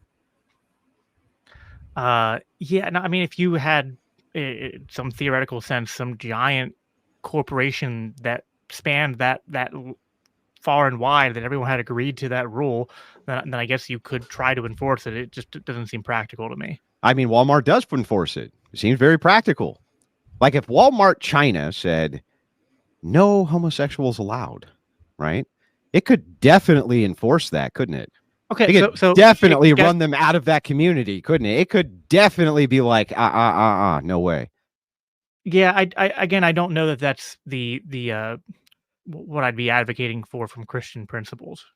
Yeah, no, I know, but the problem is that your Christian principles seem to contradict with your libertarian principles. Here's how. There's two great ways that you're doing this. The first way that you're contradicting your own Christian principles is by the nuance of what is violence. You are taking a pacifistic approach with the NAP, while at the same time, in contradiction, saying that people must adhere to what your version of violence is, or else you will aggress against them. Period. That is two contradicting principles at play. That's one. The second contradiction that you find yourself in is that you can't make a determination as to whether or not a person can violate their own property or not, because it could potentially be a crime against themselves. Here's another example of how I can play into this so that you understand the crime against yourself. If your brother wanted to end his own life, would you stop him? Yeah. Why? I think you have a duty to protect people from violence, Wait a including second. if they're trying to commit violence against themselves. But I Wait, think don't you I own don't yourself, think I Jacob? know Who yourself. owns you except you, Jacob? I think there's a difference between sexual degeneracy and actual acts of violence against What? yourself. to Don't defend you your own life. yourself? Isn't your entire argument for drugs that you own yourself? So therefore you should be able to do whatever you want to yourself? Why can't Well, you end so yourself if you own yourself? If you see someone in the moment who is doing drugs in a way that is lethal to them, you could stop them and take them to a hospital. I think that would be justified. Yeah, but every time they do drugs, it's the potential to be lethal, Jacob. True. Just like anything, when you use force, you have to be able to, act on some kind of degree of reasonability. Same with like self-defense. Like it has to be, you can't be like, oh, he called me stupid, so I pulled my gun out and shot him. Like it has to be like a credible threat for you to act in self-defense. And there'd have to be a credible evidence of he was literally on death's door, not like, Bro, 'cause this if is you just hit the so threshold- weird. I don't get this. I don't get this at all. Do you own yourself or not? In a legal sense, yes. Okay. In a spiritual sense, do you own yourself? In a spiritual sense, everything belongs to God. So Okay. Everything belongs to you. So you don't own yourself spiritually. You just own yourself legally. yeah. So then the spiritual duty should take precedent over the legal duty in your worldview. Well, the spiritual duty is for there to be in God's order. He has ordered society in such a way that we have these, uh, systems of governance, these different spheres. And so, because, and I would say that God is the ultimate owner of everything, but that he has bestowed upon us the gift of being created in his image and being of our own sound mind and will. And, uh, has ordered society as such that we act as self-owners. Can you sell your soul, Jacob? I guess. Yeah. So who owns it?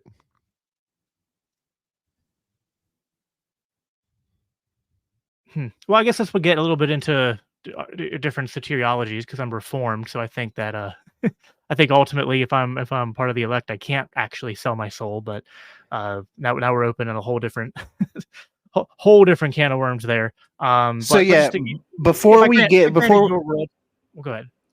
Before we open that can of worms, I just want to let you guys know that we are at about an hour and 15 minutes for this back and forth. So I just wanted to see, do you guys want to keep going? Yeah, we should get into to closers here after the final point. So here, I'm just going to give you one final point on this. The reason I asked this question, I agree that would open up kind of a wider theological debate, which maybe should be had, but we're not going to be able to have it now. If self-ownership is critical to the non-aggression principle, and I'm going to emphatically state that it can't even work absent the belief in self-ownership, then you are in a third contradiction, which is that you would stop a person who owns themselves from doing whatever they wanted to themselves, thus violating their property rights, the very thing which you claim you want to uphold, right? Yeah. Yeah. Property rights need to be upheld. Yeah. So that's I would say that's a contradiction, but unless you have something, a rebuttal to that. I didn't follow it. Just if you can do it briefly. The non-aggression principle relies on you having self-ownership. Yes. However, if you're willing to violate somebody else's self-ownership by preventing them from eliminating themselves, right, then what you are doing is saying that they do not own themselves. There's some higher duty than just self-ownership. So what you're doing is violating their right to self-ownership. Right, but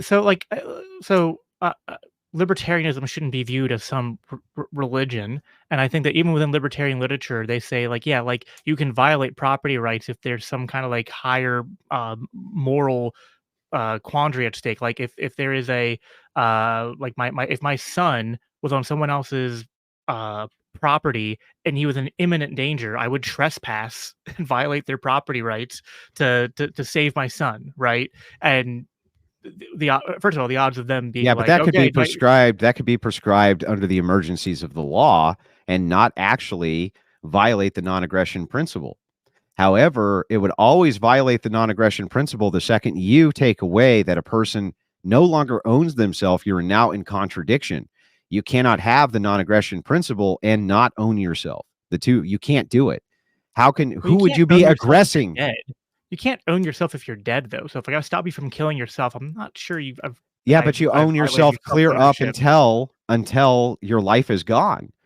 And who else besides you, if you own yourself, would have a right to eliminate you other than you?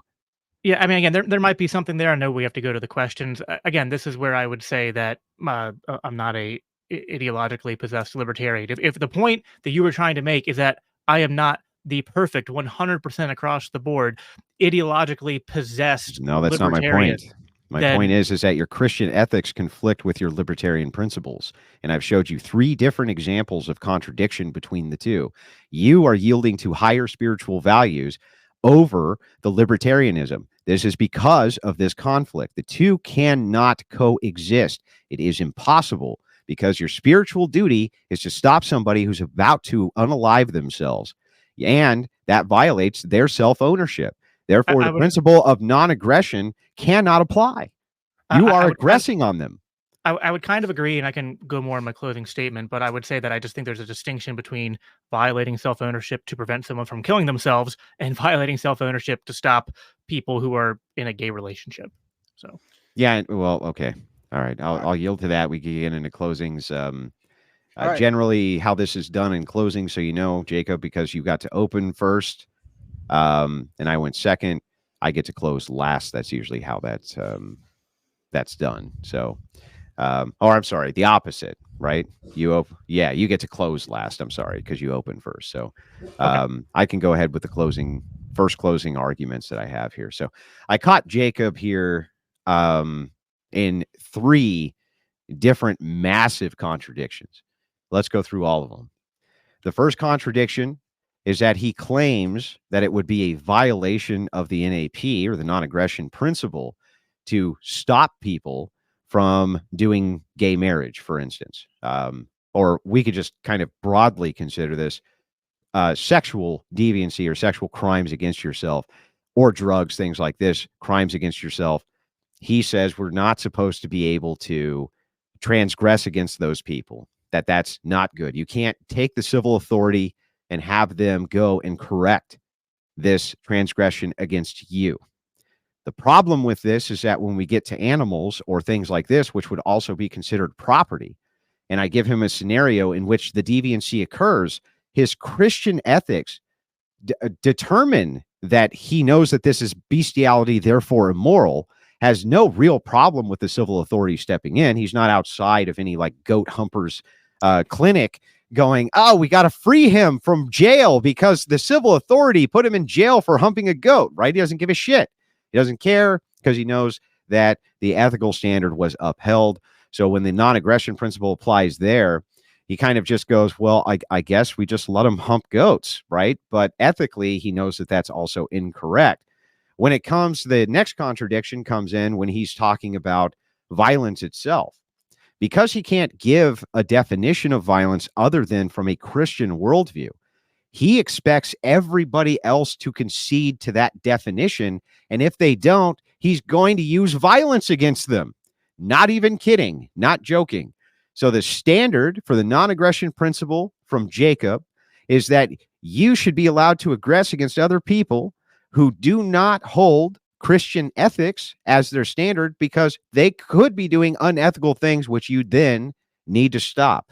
But he didn't actually say why it is that they should adhere to that Christian standard, only that if they don't, he's going to do something about it, right? He will mobilize the state to stop those abortions, even if half or 30% or 20% of people don't believe that this is actually conducting violence. He will definitely conduct violence on them. and he'll do it quickly in order to enforce his standard of morality. So they have to adhere to it, but he never gave us an ought for why they should. He just kind of prattled about how different fucking philosophers talk about these different scenarios, and he's not really sure how it ties in exactly, but because he's never really thought about it before, never thought about the animals before, never thought about why it is that people should uphold his ethical standard. So now there was multiple contradictions here. I pointed them out in real time. It's very clear to me that the non-aggression principle and Christian ethics are contrary to one another, because Christian ethics would move you into dutifully utilizing force if necessary to stop these unethical things inside of society, utilizing the civil authority from your standard. The problem is not everybody upholds the same standard. And since that is true, he's just fine activating the civil authority for his own. So the non-aggression principle really kind of conflicts with his worldview here ultimately. And then lastly, we didn't really get into marriage, unfortunately. We were really bogged down on the rest of the libertarianism. I'd actually like to come back and have that debate at some point with you down the road, Jake. It won't be probably for a long while because I'm always booked up. But I also wanted to say that I appreciate him coming out for the debate. I thought it was very spirited and very cordial. There wasn't nearly as much cutting off and things like this as there could have been. But I ultimately appreciated it. And with my closing, I'll just say that I think that we're going to be able to move Jacob over to the dark side and abandon this libertarian madness that he currently finds himself in because, well, it's stupid. Ultimately, he wants the same thing that I want, which is that there's a single church body which essentially governs everything from his worldview, and that it's monolithic and has the ultimate authority when it comes to the use of force in a moral way. So I feel like this. Ultimately, here's what I think is going to happen. I hope he's going to come to the dark side. We will move him over to us with a red lightsaber. Right, Jacob? You're coming over this direction, hopefully. We'll be glad to have you over here. With that, I'll yield my time. Thank you very much for coming out this evening. All right. Jacob, you want to take as much time as you need of your 7 minutes for that closing statement. Go ahead whenever you're ready. All right. Well, first of all, yeah, this was a lot of fun. Going back and forth like that is yeah, ideas clashing and whatnot is good, and you always learn from it, and you find areas where you were where you need to go back and cover some gaps in your in your worldview because you just haven't thought about everything yet. I will admit that I spent a lot more time thinking about. I haven't thought about the intricacies of libertarian legal theory in the realm of goat screwing and necrophilia. So those are things that I'm happy to go back to the drawing board and look at. The things that Andrew pointed out that he's calling contradictions. Again, I think this is just a difference in how we're describing our worldviews and somewhat semantics. And I said in our little back and forth before we started this that there's going to be some pushback and some tangling, but there's also going to be a lot of crossover.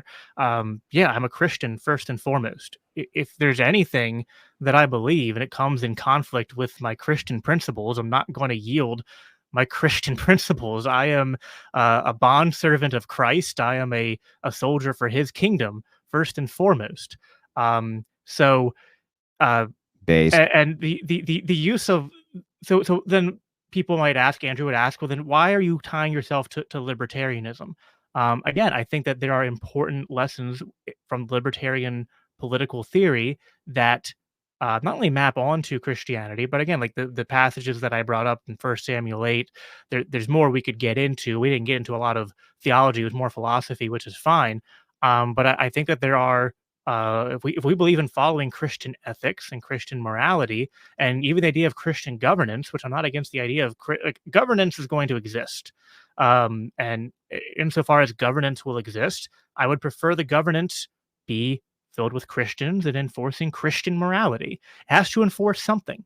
It's either going to enforce Christian morality or it'll enforce some other kind of morality. And I do reject the idea that there can be just a neutral culture where it's just completely diverse and everyone's like, no, like there's going to be a dominant culture, and I do want the, you know, ultimately that to be Christian. I want my worldview to win, so I'm not going to shy away from that either. But I think that insofar as I want my worldview to win, I think that there are moral imperatives, moral commands. That's where morality comes from. It comes from God and his commands, that there are commands that place obligations upon Christians. And I think one of them is that we are obligated to not commit aggression against those who have not committed aggression. And who defines aggression? I think that God defines aggression through the Bible, through his word, and even through church tradition. And so, again, we could get into that. I think that there are different Christian theologians, historians, church fathers who agreed with my view of the state, that ultimately it is a somewhat of a zero-sum game between the kingdoms of man and the kingdom of God. You cannot serve two masters. One of the horrible doctrines that came out of Protestant theology is the two kingdom theology of Luther, which I can't stand. And I think that we have to live for the kingdom of God first, and we need to be so within my reformed circles are more of a Kuyperian. I think we need to be reclaiming culture, reclaiming institutions for Christ, but that means that we have to the current power structures that exist. We need to recognize the incentive structures of them, that they ultimately will be drawn towards. This is what what's my time, by the way? Just a minute. 3. Okay. Just to to quote Hoppe again, I recommend everyone read Hoppe, like Getting Libertarianism Right, The Democracy That God That Failed. Hoppe is one of the best libertarian thinkers who understood there needs to be a fusion, I think, between Christian conservatism and libertarianism. And Hoppe gets a lot of crap from libertarians, and I do too. So I'm not. But yeah, the idea that the incentive structure of state power is ultimately that it is going to promote that which is high time preference, because that is what, once you're in power, you are not just concerned with using that power to advance your worldview, you have to be concerned with holding on to that power. And once you have given a monopoly of force to people, that they can conscript people, that they can take property from them, that they can have a monopoly of law and initiate force against them, those those rights or powers you've given to that monopoly are going to attract others who want to use that power to then on their behalf. And this is how you get what we have today, which is we essentially have, it's not a free market society, not a free market economy. It's a a indirect command economy. What we have right now is very close to fascism, in which the market, insofar as it exists, is subservient to the state. We saw this during lockdowns. Corporations were willing to kiss the ass of whatever the state bureaucrats told them to do. They couldn't do it quick enough, because once you have power, then power becomes for sale, and it goes to the highest bidder, and then it feeds into itself. And they're going to promote the high time preference behaviors, the degeneracy, because that's good for them. Because if people are distracted by numbing themselves in this very hedonistic, very self-indulgent way that our culture does, they're too distracted to notice that they've been enslaved by the state apparatus, that they essentially exist as tax cattle, as the working class to uphold this ruling class. So that is where I think libertarianism has important insights that Christians need to wrestle with. Again, I think Christians and conservatives need to learn a libertarian lesson, and I think libertarians need to learn a conservative lesson as well. So, yeah, the things that I'll end on this, the things that Andrew said, these are contradictions. It's like, sure, like to some libertarians, these are contradictions. I don't really care about like being some ideologically pure libertarian as defined by like the absurdities of non-Christian libertarians. I am a Christian, and I think that libertarianism has a lot of valuable insights. And with that, I'll yield my time. All right, appreciate it. The dark side is coming for you, by the way. We will move into the call-in section. Kyle, if you don't mind, I've got them in the background. I don't know. Did we give you the permissions to pull callers in and out, or do we still need to do that? Okay, we'll get that all taken care of for you, dude. Gene, you've been waiting patiently in the background. Go ahead when you're ready. Hello, Andrew and Jacob and Kyle. Can you guys hear me? We can hear you. How you doing, Gene? What's up, Gene? Long time no talk. Yeah, I'm doing great. Thanks. By the for way, I've been having me reading on. your great book. So it's fantastic. I've got it on my nightstand right now. I got halfway through it last night, so it's a good read. That's awesome. I'm really glad to hear that. So the question I have is going to be for Jacob. Am I allowed to like ask one question and then do a follow up? Yeah, you can. Yep. Okay. So Jacob, do you worship you're a Christian libertarian, if I understand correctly? Correct. I'm a Christian, and I think that libertarian political philosophy is largely correct. But I mean, I don't go around saying I'm a Christian libertarian. Like I'm a Christian. All right, well, But yeah, I okay, mean, you just to basically clarify are. that. Okay. Well, do you worship the God of the Bible or the God of Plato? I worship the God of the Bible. Okay. The God of the Bible violates the non-aggression principle all the time. How exactly is it a problem if people die? Why is it a bad thing if we kill people? Right. So you're confusing horizontal and vertical relationships. So yeah, in the vertical sense, we are subservient to God, and I think God is like the ultimate owner and decider of everything that happens. We're also sinners, and so we as Christians, from the Christian worldview, believe that God would be just in just wiping the slate clean at any moment and saying, you know, y'all deserve hell. The wages of sin is death, and off you go. And what makes the gospel message so impactful and amazing is that despite Jacob, the I don't fact that mean to cut in. Just remember with the callers, we want to keep the back and forth super concise. Okay. Right. So yeah, the gospel message is we got grace and we didn't deserve it, so God's allowed to execute judgment. But as Romans 12 says, vengeance is mine, says the Lord. And so there's a difference between what we're allowed to do and what God's allowed to do, because God and man are different. So you're confusing what's allowed on the horizontal plane versus the vertical. No, I agree that God can do things that we don't have to do. God doesn't have to atone for himself, obviously. But God can give orders to people who follow his religion to kill other people. You do know that St. Paul punishes people for blasphemy, right? I'd want to know a citation for that. 1 Timothy 1:20 and 1 Corinthians 5:13. He delivers people to Satan is the exact quote for their blasphemy. Is he not allowed to do that? Is that being too aggressive? I'd have to look into that more. I haven't encountered those passages. I don't know what the blasphemy was. All right, let me ask another one real quick. That's okay. You don't have to know every single verse. Let me ask another one real quick, and then I'll give a chance for other people to pop in. Do you think the morality that Jesus Christ teaches is different from the morality of the Old Testament, particularly in the covenant of Sinai, Moses? Yeah, so I got into this a little bit in my intro, and it's hard to condense this, but I think that the Mosaic covenant was the term is an eschatological intrusion, and so I think that there was like a suspension of normal play and of natural law, which I know Andrew doesn't agree with, but Me neither. And that's fine. But yeah, I think that there were a different set of rules at play for the saga of ancient Israel within the Mosaic covenant. Okay, so I'm trying to keep this snappy because Andrew said we don't want to have too many long answers. So you're basically saying that Jesus said to love our enemies, but they weren't doing that in the time of Moses, if I'm understanding what you're saying correctly. Well, so justice can sometimes be loving, and I think that part of that eschatological intrusion, and this is said in the Bible, was that he was delivering justice to the Canaanites. But he also did say that at one point, he told the Israelites, you're not going into the promised land yet because their sin has not yet, reached its fulfillment. So, within the natural grace order, God gives people and nations a chance to repent, but then he also has the prerogative to give a direct command to go execute his judgment, but he's given no such command for anybody today. Well, I'm going to leave you two little thoughts here, and then I'll leave time for other people to pop in. Number one, in Deuteronomy chapter 18, God punishes the Canaanites for not adhering to the law of Moses, even though they never heard of it. So that's not exactly giving them a fair chance, but they still get punished for it no matter what. I think that's proof of natural law, by the way, but...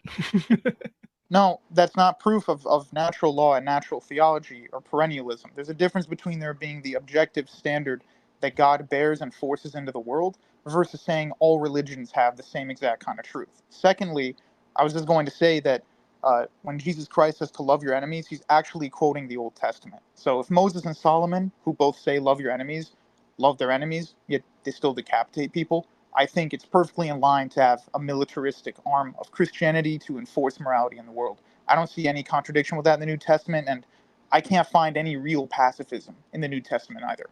No, I'm not a pacifist. Jim, I appreciate the call in. Have yourself a wonderful night. Again, go Thank buy you. Jim's book. I'll put it in the link if you send it over to me, Jim. It's quite good. I enjoyed it. You should read it as well, Jacob. In fact, in the spirit of good sportsmanship, I'll send you a copy on me. Awesome. All right. Thanks, Andrew. Yep. Take care, Jim. Sorry I had to cut you off there. Grid 1. Motorsport's been waiting patiently in the background. Go ahead when you're ready. I have been waiting patiently. I have an echo for some reason. Is it better? No, you're fine. There's no echo. Oh, weird. I got an echo on my end. That's okay. I can deal with it.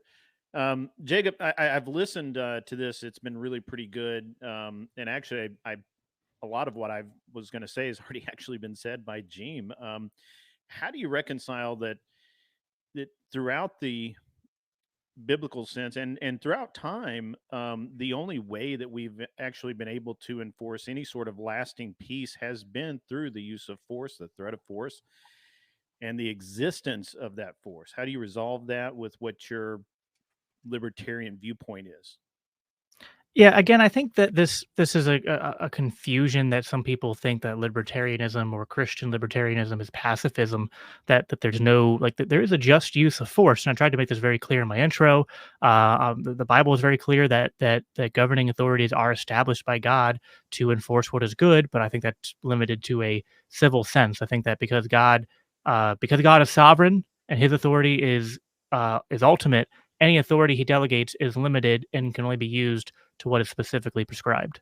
By the way, I raised your audio up on this in Grid 1 so people can hear you. Go ahead. Oh, yeah, I'm sorry. I had it turned down. Okay. Well, still, you just seem to have this, even though you keep claiming that you're not a pacifist, you keep saying pacifist things. Can you give me an example of a pacifist thing I've said? The pacifism would say that if someone harms you, you can't defend yourself. I'm totally for self-defense. I'm totally for the adjudication of property rights. I'm even for a just war theory. So I think I didn't hear you say that you were for a just war theory. I mean, as a matter of fact, I think that, so if you understand the doctrine of just war theory, it's pretty stringent. You have to exhaust all options for peace under just war theory. But yeah, if you exhaust all options for peace and you have to go to war, that's an extension of people. If individuals have a right to self-defense, then a group of individuals can also have a right to self-defense. Okay. So the only thing libertarianism is rejecting, and I think that is consistent with biblical principles, is that is the initiation of violence against non-violent people. We gotta wrap the call, guys. Yeah, we have nine. We have 9 people in the background. Grid, your last thoughts here, bro. It just seems like that you are ignoring the fact that governments, and I like Andrew's philosophy of government, does need to have that force continuum regardless. And I think you ignore that and you just kind of wave it away. But maybe I'm wrong. I could be wrong. I've been wrong before. By the way, Grid 1, I would highly recommend Jacob for your channel. He does a lot of regular discussions rather than debates. I noticed on his channel, very good faith guy. I'd recommend that you have him on. Anyway, have a good night, man. You take care. Guys, I see all of you in the call queue in the back. I'm just going in the order in which it was received, except for this one, which is Chase Haggard, because Chase Haggard does control the entire Ortho Bro sphere. He pulls all of the strings in the background. Nobody knows that he is the true Dark Lord, but he is. Go ahead, Chase, when you're ready. Thank you for that, Andrew. You can have a cigarette. Jacob, I wanted to ask you. I know that Andrew went through that example about say a landowner where water ran through, and if the landowner were to say, no, I'm just going to block all trade and water coming through to other people, you said that you would want to go and reason with this person, right? If they had homesteaded. Yeah, I mean, I think it's reasonable to first try to find peaceable solutions, talking things out, and then you make further escalations from there as necessary. Cool. Okay. And you said that you're reformed, so you believe in total depravity? Yes. Okay. And these people could be totally depraved and theologically, because of your theology, have no ability to actually reason correctly in a godly way. Well, the reformed view would be that although people are totally depraved, that the meaning of that is total inability means the ability to save themselves. It doesn't mean that they're evil as they could be at all possible times, and or that they can't restrain any of their sinful desires at all. That wouldn't be part of reformed theology.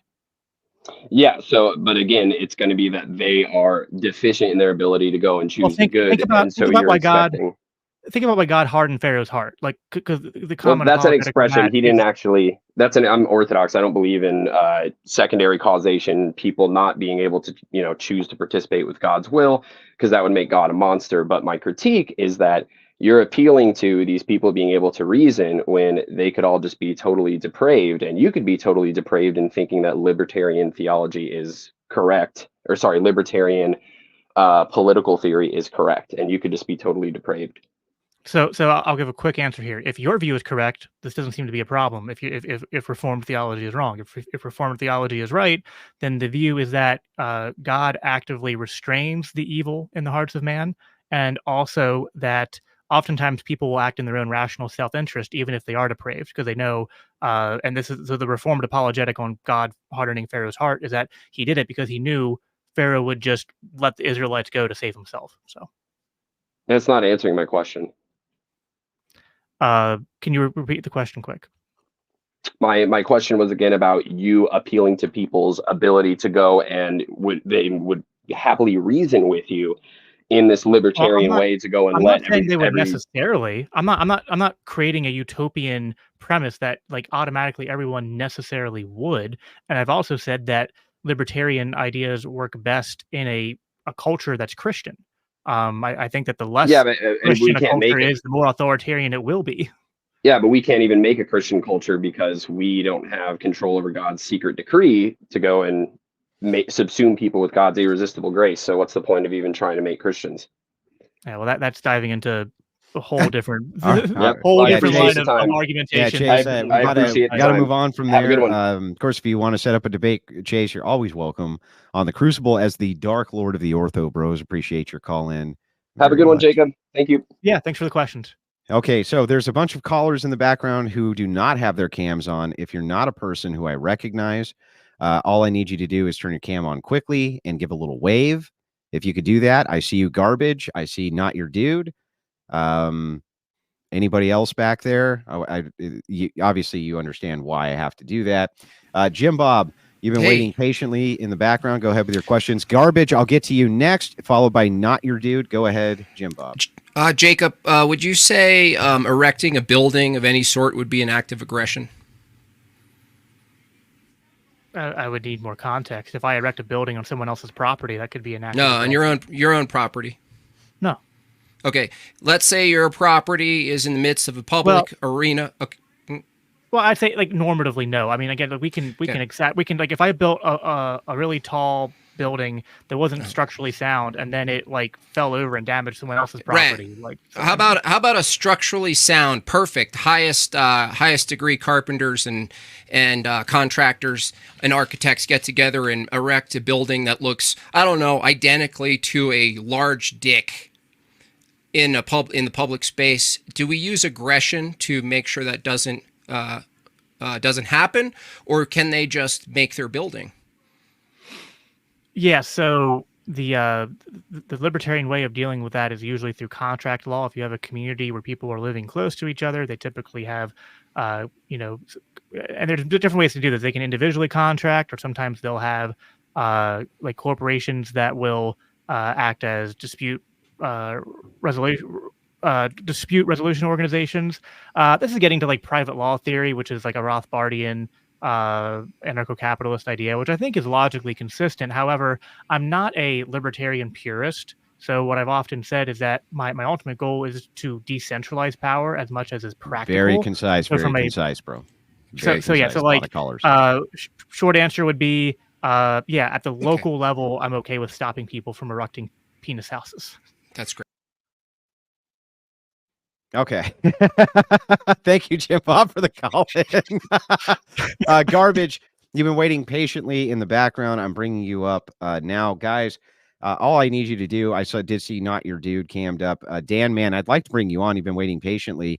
If you could just turn the camera on and give me a wave, that's all I need you to do. Go ahead, Garbage, when you're ready. Hello. How's everybody doing tonight? Good. How are you? It was great. Great debate. My question to Jacob is... Well, cheers to you, Garbage. Cheers to you. A nice shot of vodka down the hatch. So Go ahead. you brought up force a lot, sir. How do you define force? Force would be the use of coercion when you are compelling somebody to do something. Like, I mean, obviously, their own force doesn't action. have to be coercion, right? I mean, there's different types of force. But yeah, I mean, force would be generally like using some kind of like physical Well, action. if you want to take a second to pull up the definition, that's actually okay. I recommend that you do so, right? Because it's semantic. If you have one that you agree with. I mean, I guess like so.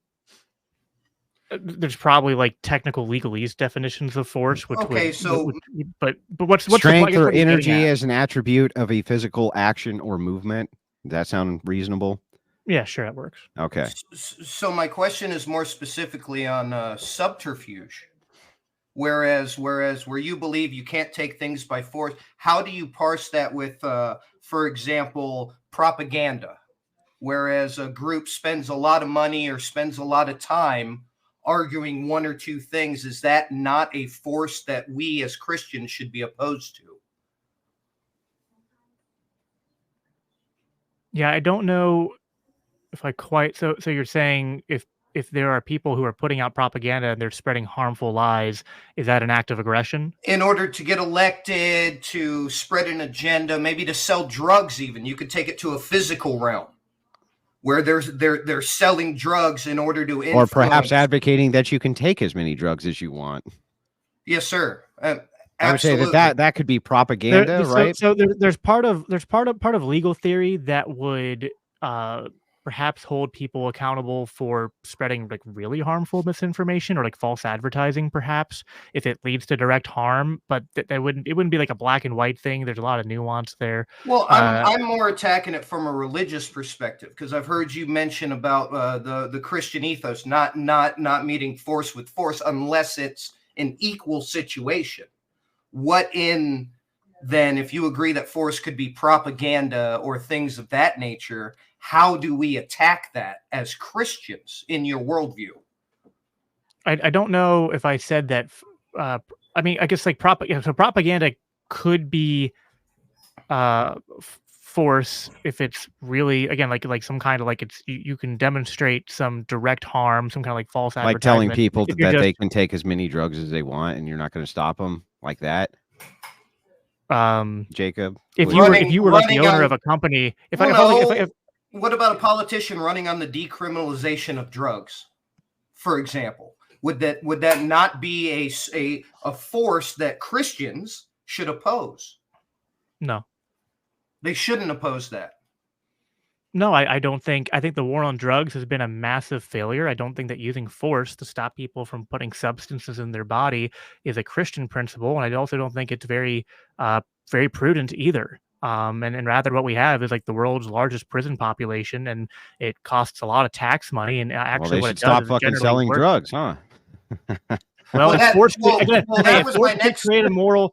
could create a moral people, that would be great. But that was going to be my follow-up if I had time, was if you were not going to attack the user, then how do you feel about the one who sells it? Like, they would be held. Is that not also a force to fight against as a Christian?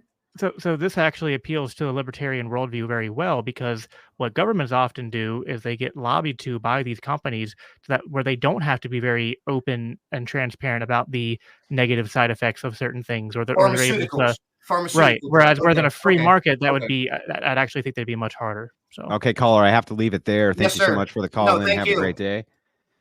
Not your dude. Go ahead when you're ready. Hey, can you hear me? I can hear you. All right. So, Jacob, you have a high belief in the reality of the kingdom of God, right? Yeah, absolutely. All right. Right on. So you would agree that this kingdom is ultimately fulfilled at the second coming, where everyone utterly submits to unified governance under Christ and also worships him in a unified church? Yeah, I mean, the kingdom of God, it's kind of described as an already not yet sort of thing. So it already exists, and is, I think our job as Christians to help, like the Lord's Prayer, on heaven as it is on earth. But I don't think that is done through the sword. I don't think the primary means of spreading or growing the kingdom of God is through Right. I'm not trying to touch on force necessarily right now. I'm just saying that is the ultimate fulfillment of the kingdom of God, right? Like, you're right. It's also here and Yeah, every now, knee but will bow, also every ultimately tongue, fulfilled in the future. every tongue will confess.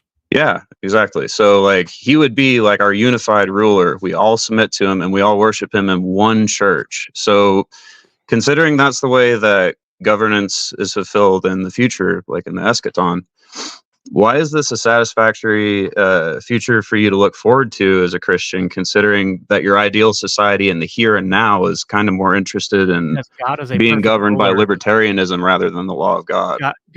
Well, one, I think that's prescribed. I don't think we're prescribed to have some kind of one world Christian government right now before the culmination of the age. And two, I trust God to be the ultimate ruler with ultimate authority. I don't trust any man or institution to do that. But you would prefer that the institutions are stocked with moral Christian men, correct? Well, yeah, I mean, because the So alternative is is a that they're man stocked with capable of evil and properly degenerates. following God and serving their government or not? They're better off doing so in a decentralized fashion. When power is overly centralized, even Christian men often find themselves either in the positions where they cannot properly fight against the incentives of power, or they themselves become corrupted and tempted by it. Agreed. Everyone's capable of Yeah, temptation. they might start fucking goats, right? And if they do, well, I mean, we can't stop them, right? I mean, that would just be out of bounds, right? Anyway, not your dude. Sorry, we have to cut the call short. I have to move on to the next caller.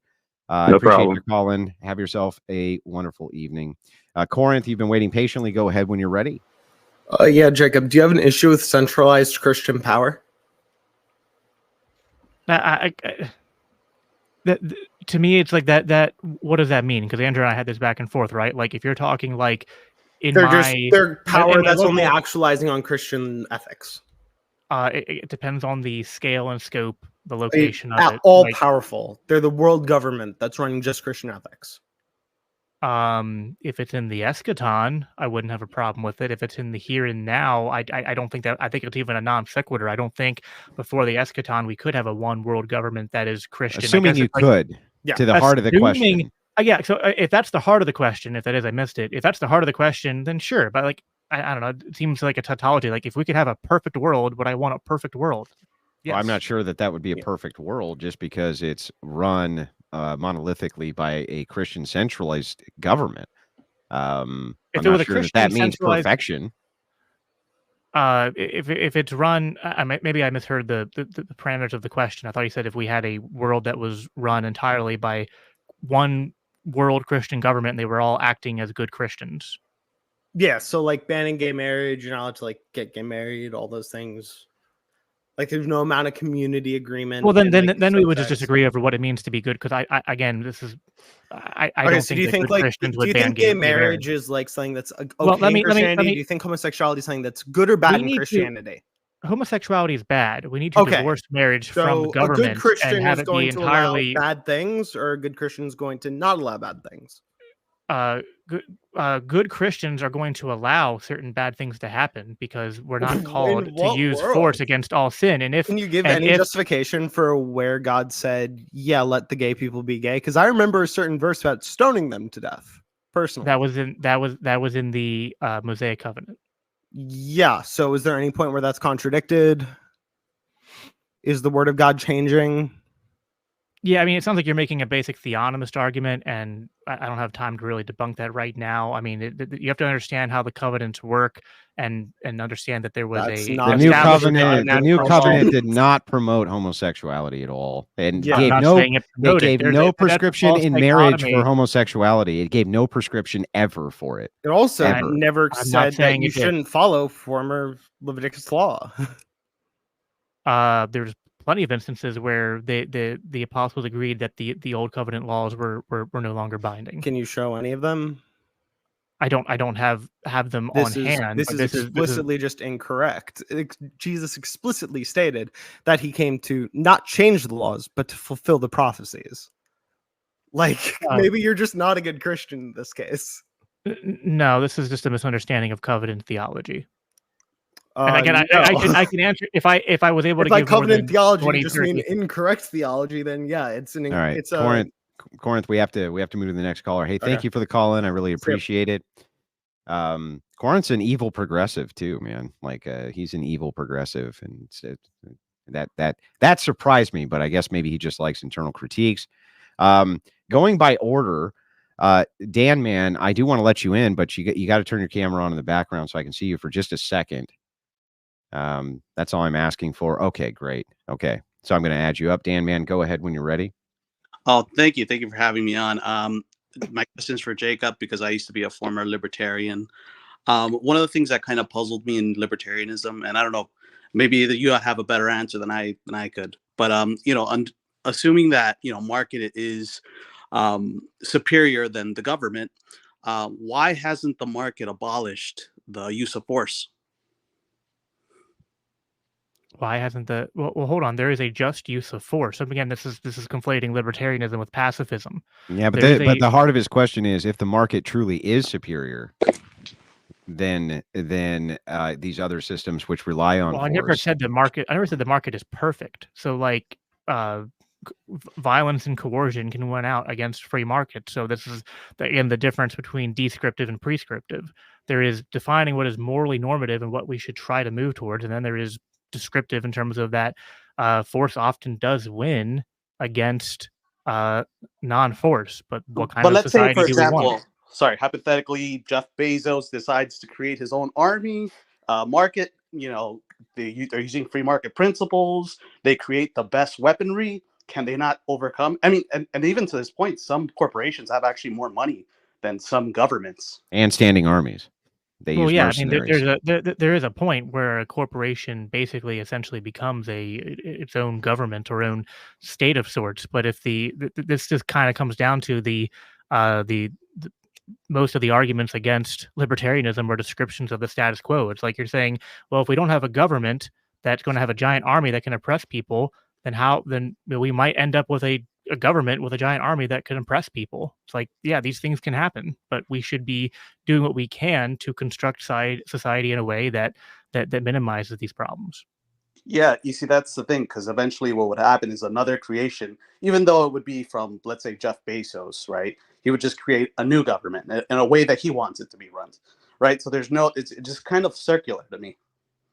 Well, again, this is why. So even though I think that's not a great critique of libertarianism, I will say that the problem you're describing is why Christianity is so important. Because without that, if you just have a secular degenerate people, then yeah, with their unconstrained, sanctified natures will tend towards more violence and more corruption and more centralized power. So, all right, Dan man, I'm sorry, Dan man, we got to leave it there, bro. Thank you so much for the call in, though. I really appreciate it.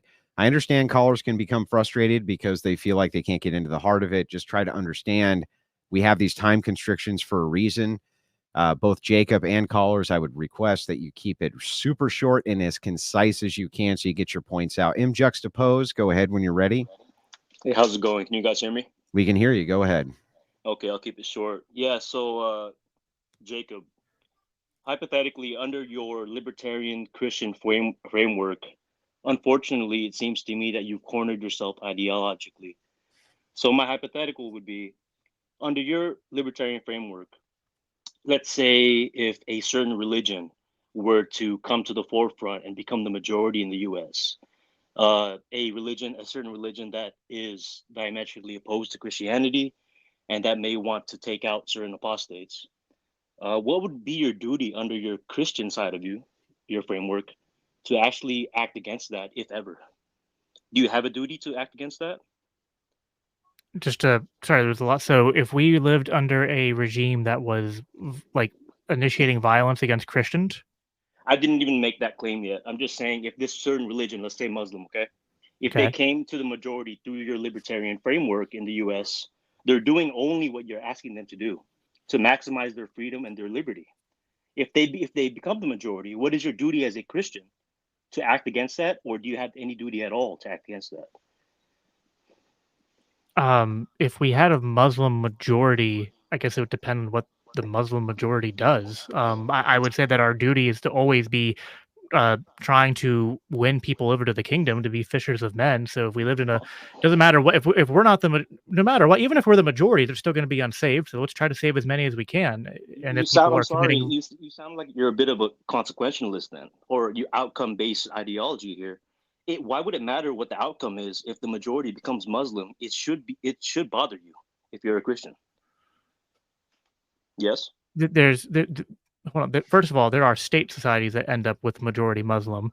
So you can have a majority Muslim happen in any context. If that happens, Christians should always be trying to win anyone that they encounter over for Christ, regardless of what political system they find themselves in. Yeah, but what's your claim? They're only doing what you wanted them to do. Well, you're conflating the civil sphere with the religious sphere, and I'd be more specific, but I it would take like 3 minutes to answer your question properly. But you're confusing the sphere. So let's wrap it up then very quickly in juxtapose. I'm going to give you the last word. Make it super quick, please. Yeah, just like I said earlier, you've cornered yourself. You cornered yourself ideologically. These two things cannot be one and the same. It's oil and water, and that's all I'm going to say about it. Okay, thank you, Juxtapose. I appreciate it. Southern Presby, real quick, this nobody's going to see this, by the way. You're in the background. Can you just turn that cam on one more time and wave at me? Just want to make sure. Just very quickly. I know that there's a bit of a delay. There you go. You can turn it right back off, dude. There you go. You're all good. Go ahead when you're ready, Southern Presby. Hey, what's up? So my question is for you, Jacob. You said that you're Reformed. So then I would understand. I would take it that you understand Reformed history of the terms of, like Reformed confessions. So my question for you would have to be this: what if false gospels, right? If the soul is eternal and false gospels essentially kill the soul eternally, how is that not violence, and how is state power not justified to suppress that?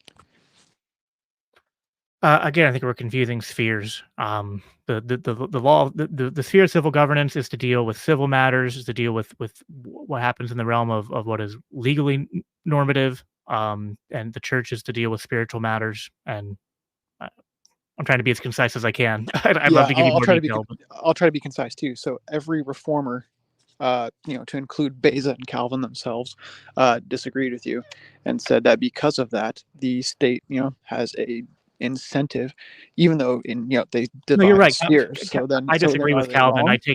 I disagree with Calvin. I take more of a neo-Calvinist Kuyperian approach. Interesting. So then the entire history of the Reformed Church is wrong, and your modern fusion of libertarianism is right. Well, I mean, first of all, compared to it's always compared to what, right? First of all, I have problems with Protestantism, so I have problems with Calvin. I don't think any of these people have gotten it 100% correct. So, all right, Southern. I'm sorry, bro. I'd love to get into more, but it's just I know. Listen, I understand call frustration. Thank you, Southern Presbyterian, for calling in. Casimir, you look rather annoyed. I see you in the background. Can you just hang tight for a second? I'm going to give you plenty of time. Thus far, it's mostly just been poor Jacob getting mocked by callers. I know that you're going to come in with a different point of view. I'm going to give you tons of time to speak. Just hang tight for me, brother. Okay. All right. I got the hands up from him. Adam Dole, go ahead when you're ready. Hey, Jacob, can you point to a time in history where they're barring an extreme social calamity like a revolution, a war, or a complete social collapse, where you've seen a decentralization of power?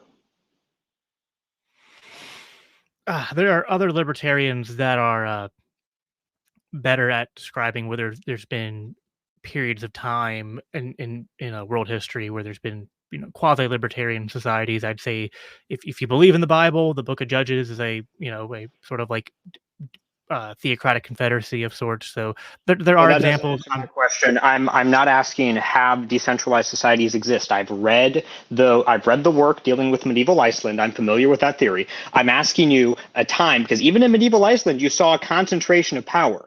I'm asking you, can you point to a non-extreme social change that led to a decentralization as opposed to a centralization of power? Because, spoiler, it doesn't happen. That isn't how it works. But if you have any, say it. I mean, I guess it just depends on how you're defining a major social upheaval. I mean, yeah, decentralizing. Dying. Yeah, that's tough.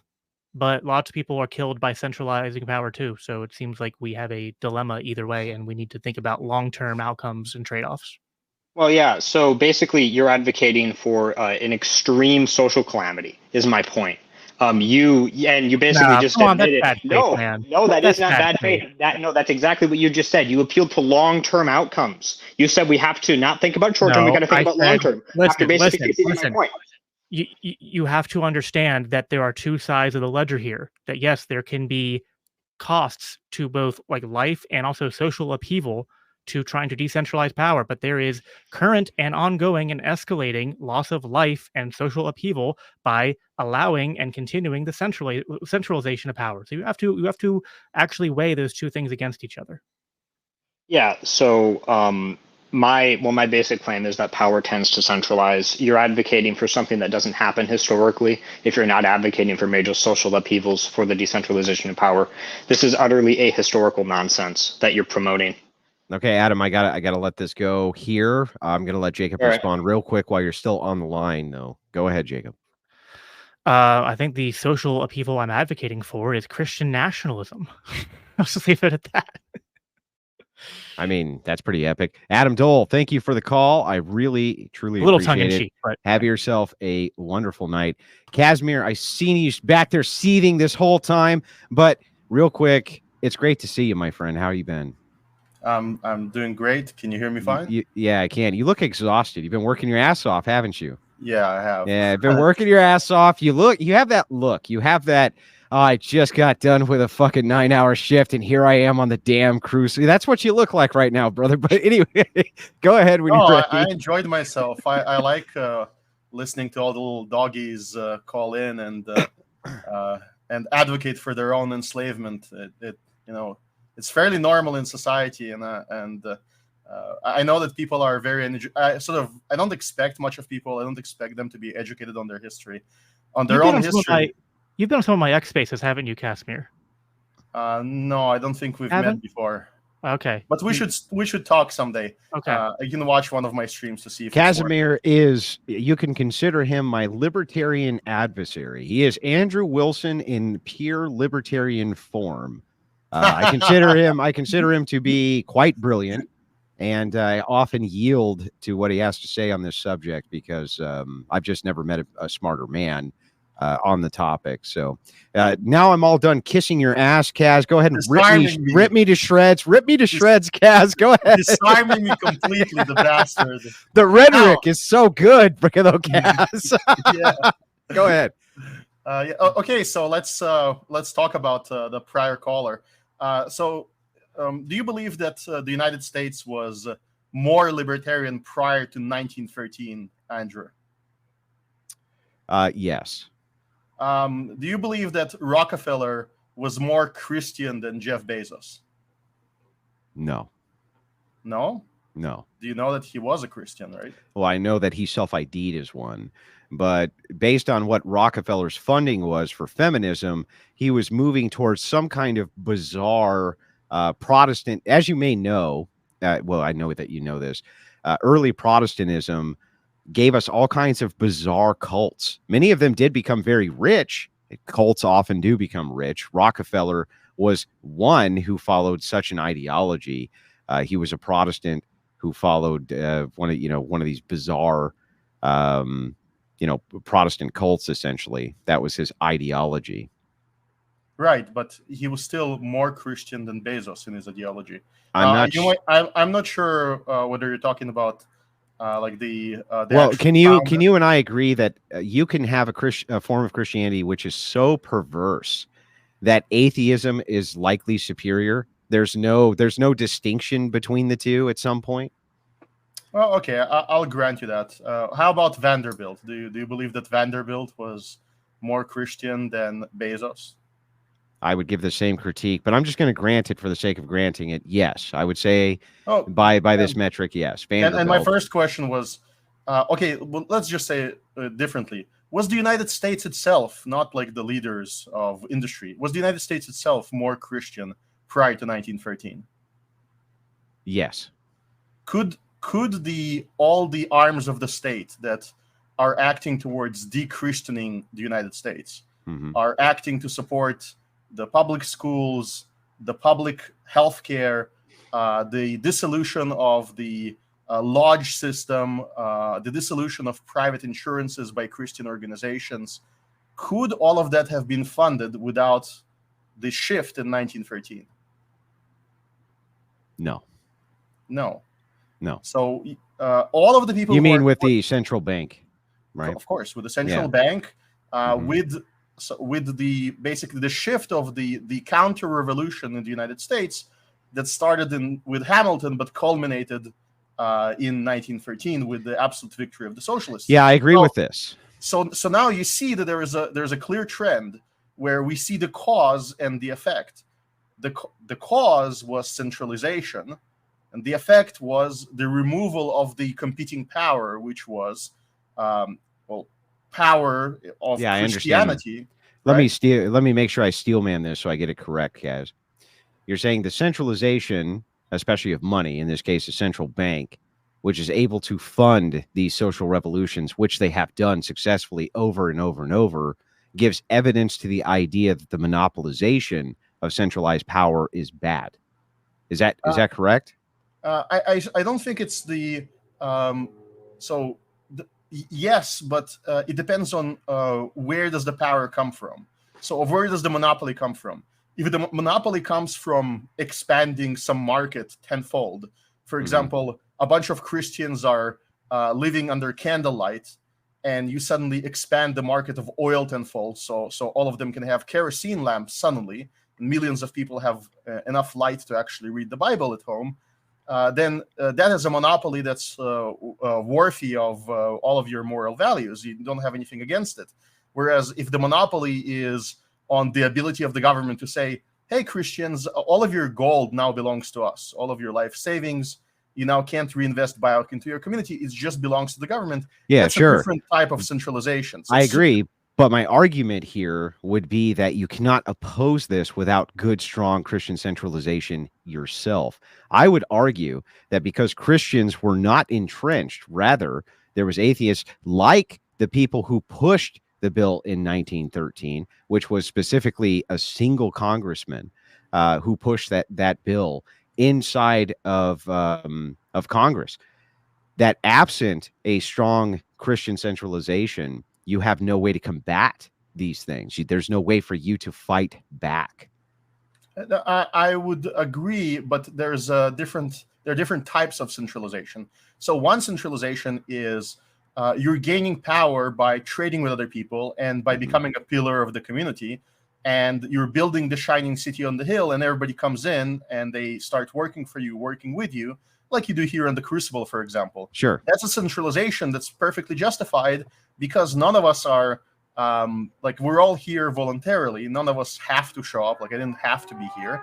Sure. I'm here because I find value in it, and we find mutual value in this exchange.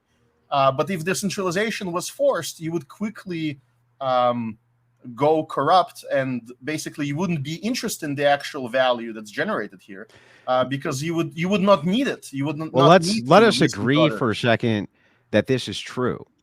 Even if I do grant that this is true, there's still going to have to be some form of centralization which exists that must be ethical. I don't see a way around that. So, for instance, while it is true that you and I participate here on the Crucible, and you could say it's some sort of like central power node, it's actually owned and operated by people who fucking loathe me, right? Owned and operated by people who hate my guts. Yeah, it is. It is too. They fucking hate my guts. They hate my guts. So the question is, can we utilize? Yeah, go ahead. No, we all know true power. We know that just like Project Veritas has disappeared after their forceful ousting of its founder, if the people who are supporting you suddenly oust you, then you will just open a new platform, and yes, it will be a blow, but within a year or less, you will be back in full strength. I'll be fine. Yeah, that's true. Because but you're the value. But the point being is that ultimately that is still saying you need to have some type of central authority to combat this. Correct. That's what you're saying, Kaz. No, I am saying that, but I'm saying that it's a different type. This is why I think Jacob is right. You need to have descriptive, objective law, which tells you when the authority goes corrupt. It's like a litmus test, like a metric, like a compass. It tells you that, for example, if a Christian leader suddenly says, listen, because we have a slight difference in gesture between two subgroups of orthodoxy, I should be able to, molest all the women and destroy all the men instead of resolving the issue more peacefully. Yeah. Then you have a test because you're saying, oh, that's actually not balanced from the perspective of objective law. Now, in prior centuries, people had an instinct for this. That's why they said, listen, the heresy is not strong enough. That's why we're going to join the heretics and fight against that regime. They did it on instinct because they felt like something was unfair.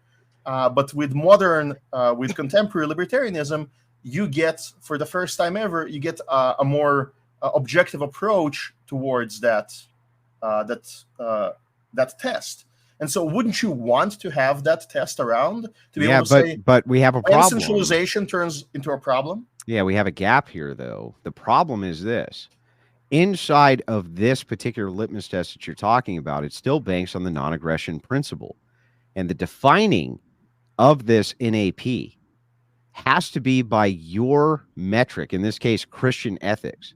So when I pose the question of abortion, if all of these other people do not believe that this is an aggression, but you do, we're still going to monopolize force in your favor.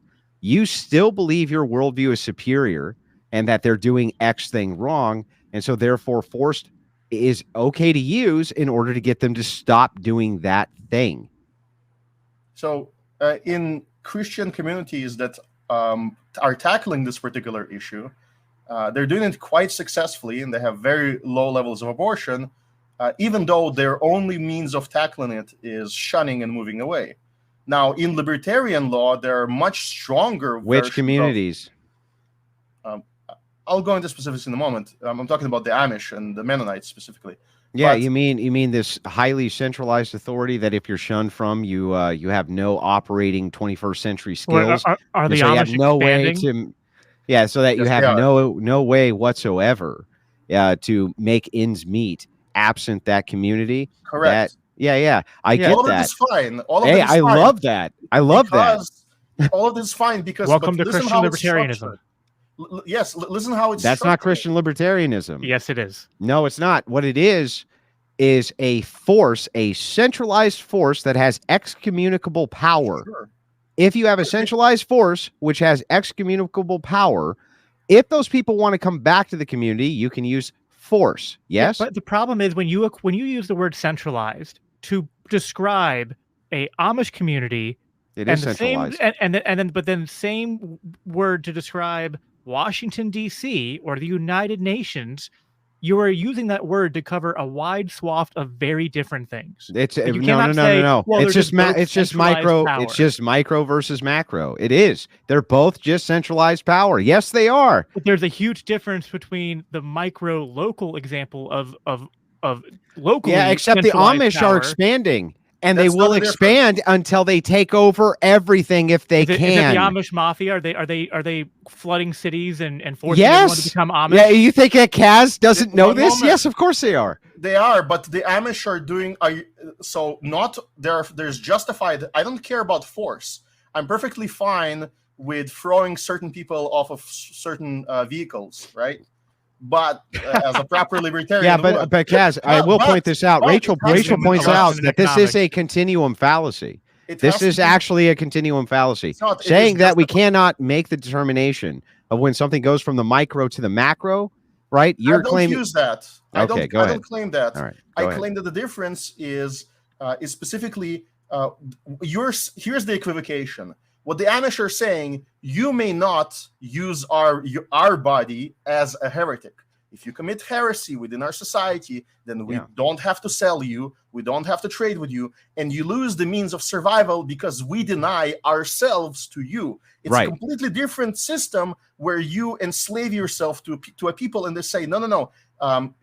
We create a system where a heretic can take charge of it and deny others of their bodies, and they believe that that is justified because of security or some other statist cope that they have.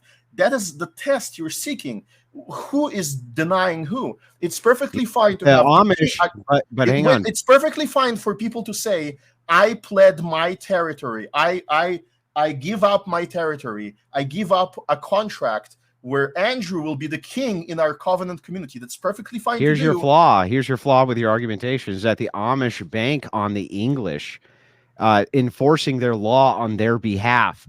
That's the whole problem with your argument. They do not actually have the force themselves to stop people from coming in and, unaliving a bunch of people like they recently did in a schoolhouse. They don't have the authority to stop people from doing all sorts of immoral things. They can excommunicate from the property, but then they have to appeal to the English for the utilization of force and the centralized government and the laws thereof. Massive hole in your argument, Kaz. It is a hole. One moment. It is a hole only as long as you don't understand that the reason why they're pacifists, the reason why they're doing so is because of their particular religion, and they don't have access to concepts like objective law, so they don't know how to wield power correctly, meaning they're too afraid. They don't have the litmus test, so they decide to not use any power. But we have that test, therefore we can use power. We know who the aggressor is. We can deduce that, and therefore we know how to, for example, place the power into a single individual and know when he crosses the line. Yes, if that's true, and we know who the aggressors are, and we know that they're accumulating power, we know that they're communists, we know for sure that they're fucking communists, we know for sure that they are socialists, and we know for sure that their ideology is to seize power by any means, while we and libertarians are quibbling about whether or not we're allowed to exercise any ourselves.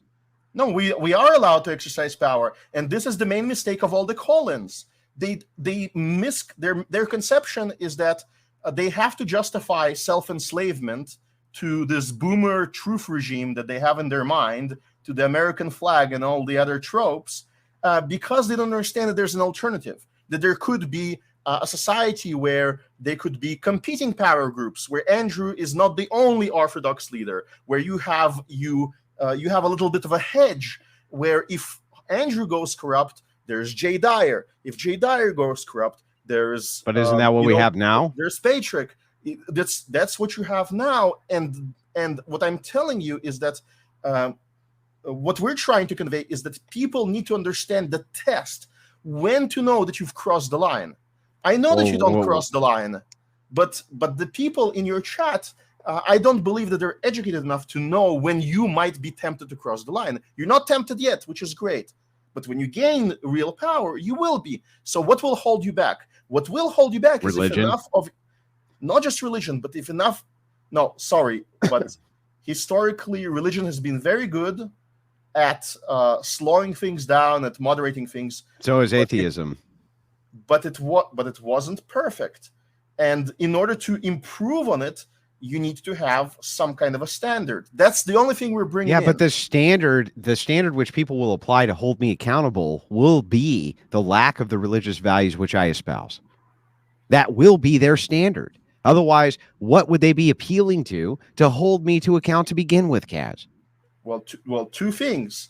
On religious matters, on matters of faith, they will apply the Christian standard. Right. On matters of whether your power has become corrupt, meaning you've they crossed still apply the line, the same standard. They will apply the libertarian standard. No, they won't. They'll apply the same Christian standard for corruption of whether or not I concede to what is considered satanic, whether or not I bow my head to the LGBTQ mafia, whether or not I bow my head to the things which devalue Christendom itself. That is the standard they'll hold me to, not some obscure libertarian argumentation ethics. They're not going to hold me to that standard. They don't even believe it themselves. Yes, and that's a problem with them. That's why they call in and they sound like grateful little slaves. That's why they say, yes, police officer, as their neighbor gets beat down. They don't understand where the line gets crossed. Well, I think that example's bad because I think half the chat hates cops, honestly. but okay, I understand what you're saying here, and I get that you're saying that you're the architect of your own enslavement. However, as the Greeks pointed out, without law, there can be no freedom.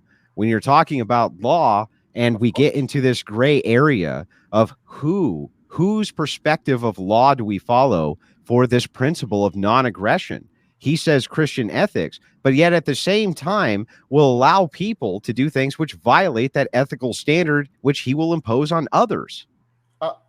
Allow is a very strong word here. Jacob, how do you allow it? Do you allow people to trade with you who are sodomites? Yes. Well, stop doing that. Stop doing that. Stop it.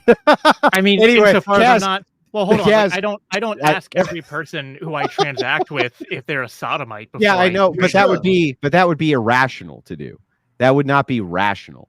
But if you had foreknowledge of the thing, that's the question.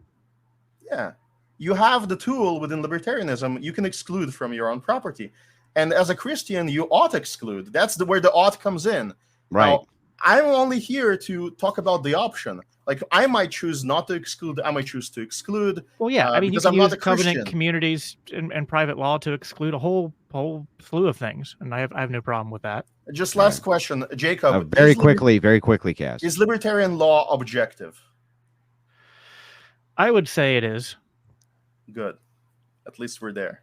What? We should talk about that sometime. What?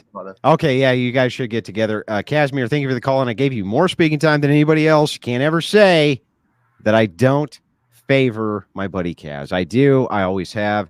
Kaz, you have a great night, brother. Great show. All right, thank you. Have a great one. Guys, we're going to get over to the super chats. We're at 2 hours, 45 minutes. I'm really trying to get this guy out of here at the 3 hour mark. I did warn you, right, Jacob? I've watched the show for a while, and I know the drill. Yeah, it's so bad. Although I still underestimated how hard it is to answer questions in like 20 seconds. You know why it's called the Crucible? Yeah. Can we get some W's in chat for Jacob as he just went through the Crucible? Now imagine doing this night after night, right? But anyway, I know Derek, why you need so many old man naps.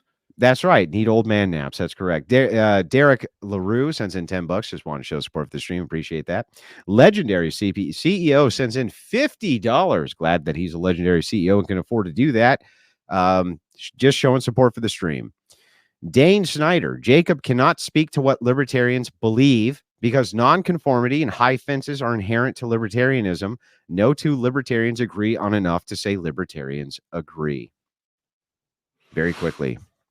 Yeah, I mean, that is a problem. Libertarianism is very I don't know, fractured, and that's why I think libertarianism needs to learn a Christian conservative lesson, like I said. Andrew, you're the man. Do you like Skyrim or Mass Effect? What the fuck is this or? That's a bifurcation. It's a logical fallacy. I like them both. It's not an either or proposition. Dane Snyder, $5. Libertarianism is a doctrine of I don't rather than I do. They're eternal critics who have all the answers but have done nothing. Yeah, libertarianism is filled with largely unimpressive people that are advocates. The most impressive ones are from my tradition, so check out guys like Dave Smith, check out Tom Woods, the Mises Institute. Those are where the good libertarians who understand culture and things like that are.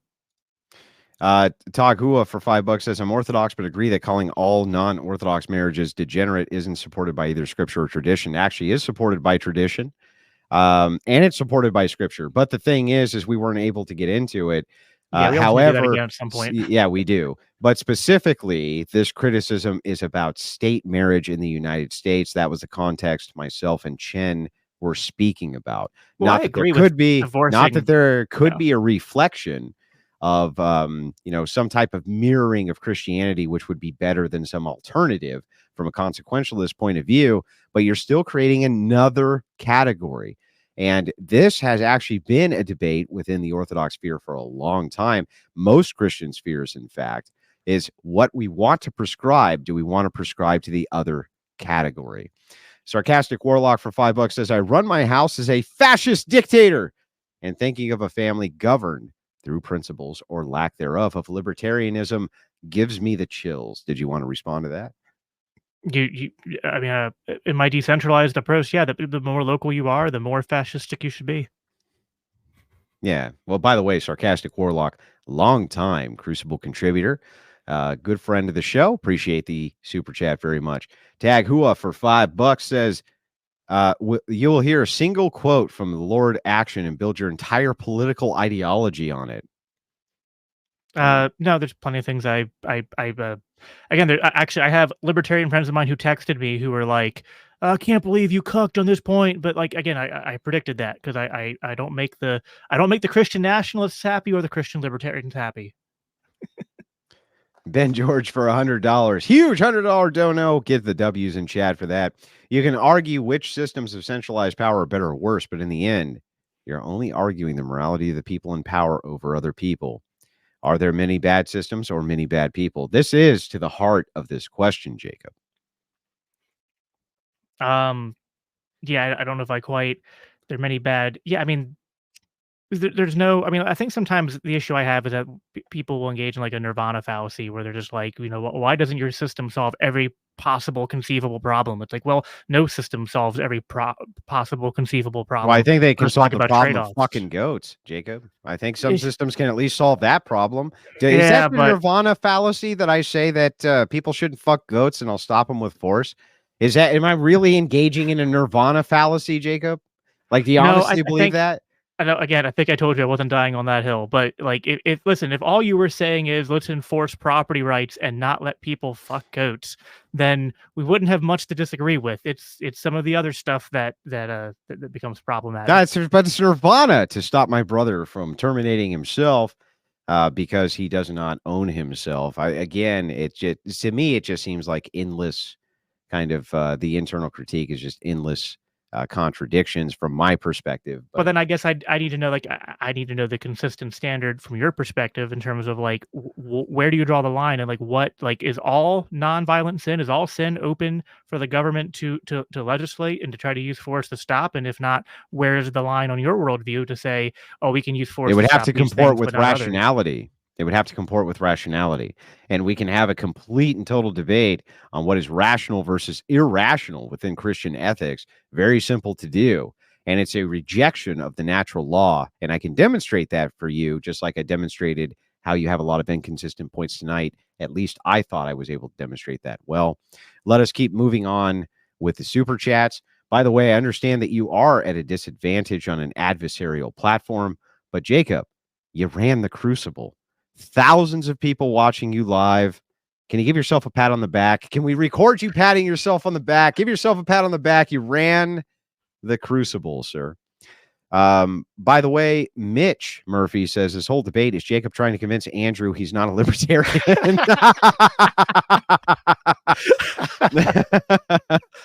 FB for $10 says, Andrew, if you dance with the devil, you don't change. The devil changes you. Secular humanists are not your friends. They will not work with you. Actually, I tend to agree with this ultimately. So this guy is what? A big government sucks, free trade GOP boomer? GOP has been some of the biggest sellouts to progressivism over the last century. So, I mean, screw the GOP. Yeah, I mean, I'm in favor of free trade. So, Andrew, we are all God's creations. Nothing wrong with all to be Christians. Everyone belongs to God. I don't think there's anything wrong with it. some people get weird. Like, it's like, oh, you want everyone to be Christian. That makes you. I'm like, sorry. Yeah, Like, yeah, duh. It's that fucking evil authoritarianism and baked inside that libertarianism that you present the authoritarianism as. But Iron Panther says, bring back thy Christian. Let me see if I can do this. Christian monarchy. I fucked it up like 4 times. Okay, go ahead, Mod. You say it right. More L's in the chat. More for the host. Christianian.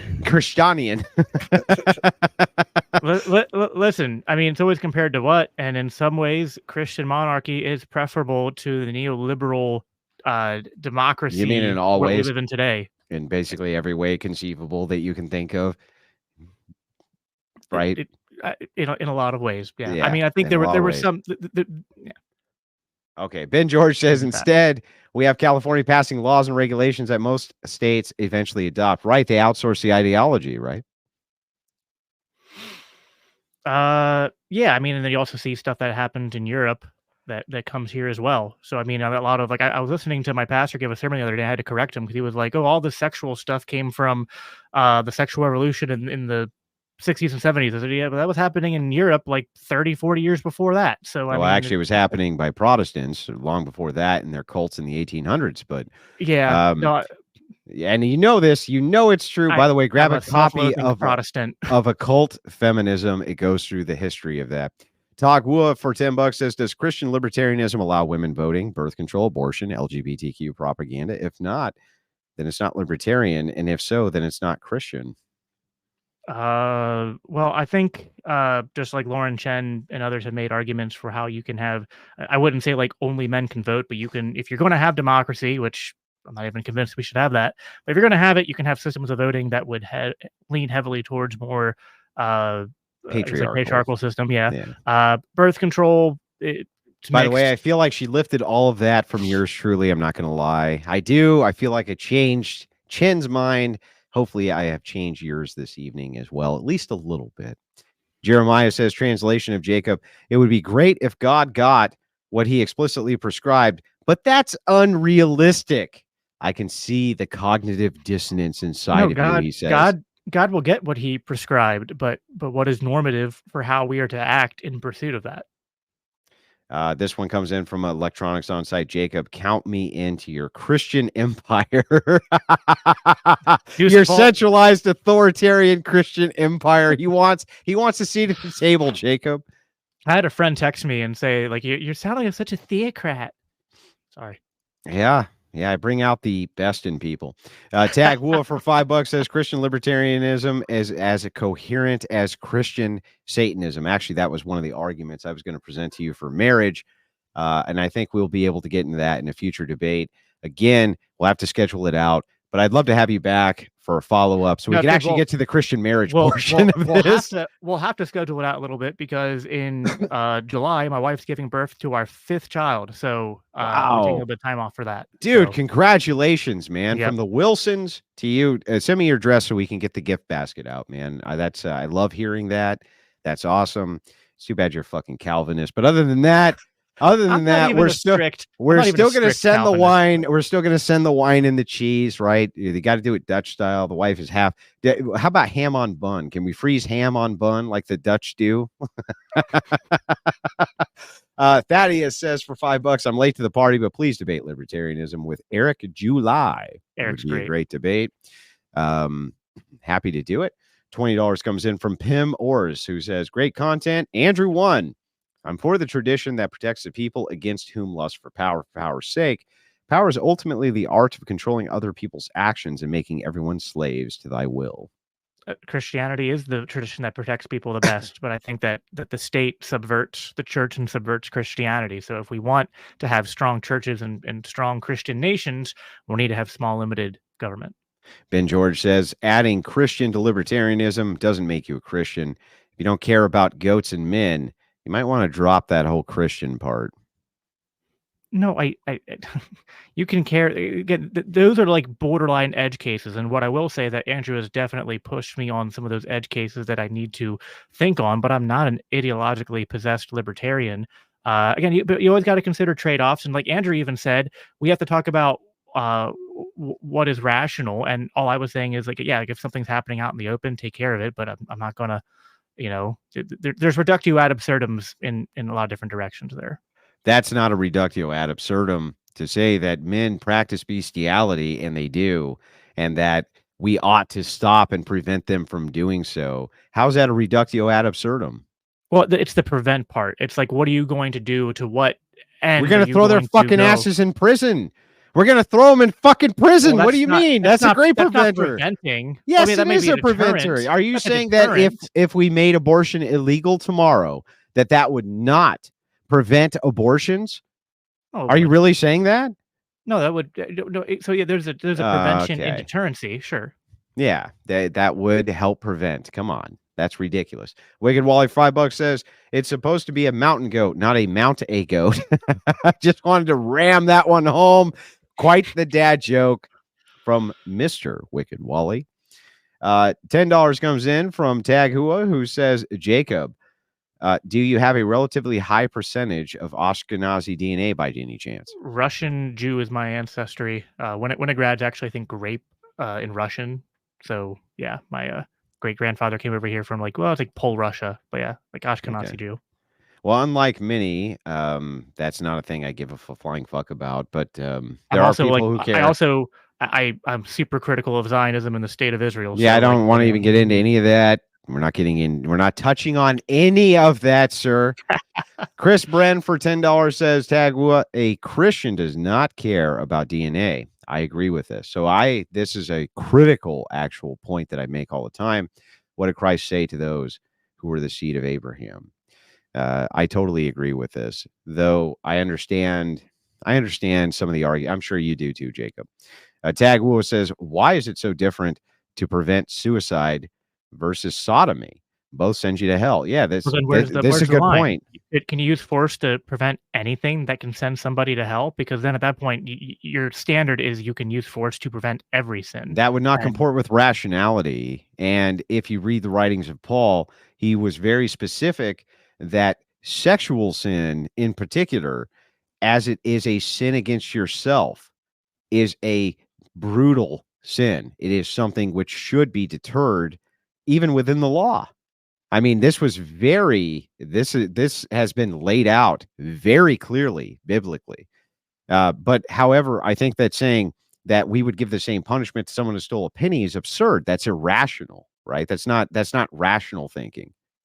Well, and we agree that we should take, honestly, we should take the marriage completely out of the state. And so I don't think gay marriage should even be a thing. And then what people do in the privacy of their own homes, it's like we should be disincentivizing this stuff. And I also think state marriage is an inversion. Isn't Yes. it? Yeah. That's right. That was my whole argument to Chen, was that it was an inversion, and you argued with me in your counterpoint. The whole thing was an inversion. We'll have to get because I think you can have without the state people who get married who are not doing it in Then you're the promoting prescribed inversion. sacramental You're way. promoting inversion. That's we will get back into this because it's an absurd position. I don't think you can defend it, but Well, Chrysostom agrees with me, so yeah, not really. No. In fact, I went back and read what they said specifically about this. And they're talking about a mirror image to what Christianity is. What is a mirror image to what a Christian marriage reflects? That is what can be considered the good, not an inversion to that. That would be considered the bad across the board. yeah, state marriage would be an inversion. But if you had people, Yeah, man but and what woman were we getting talking together about? without a state, But what were we talking about? We were talking about what?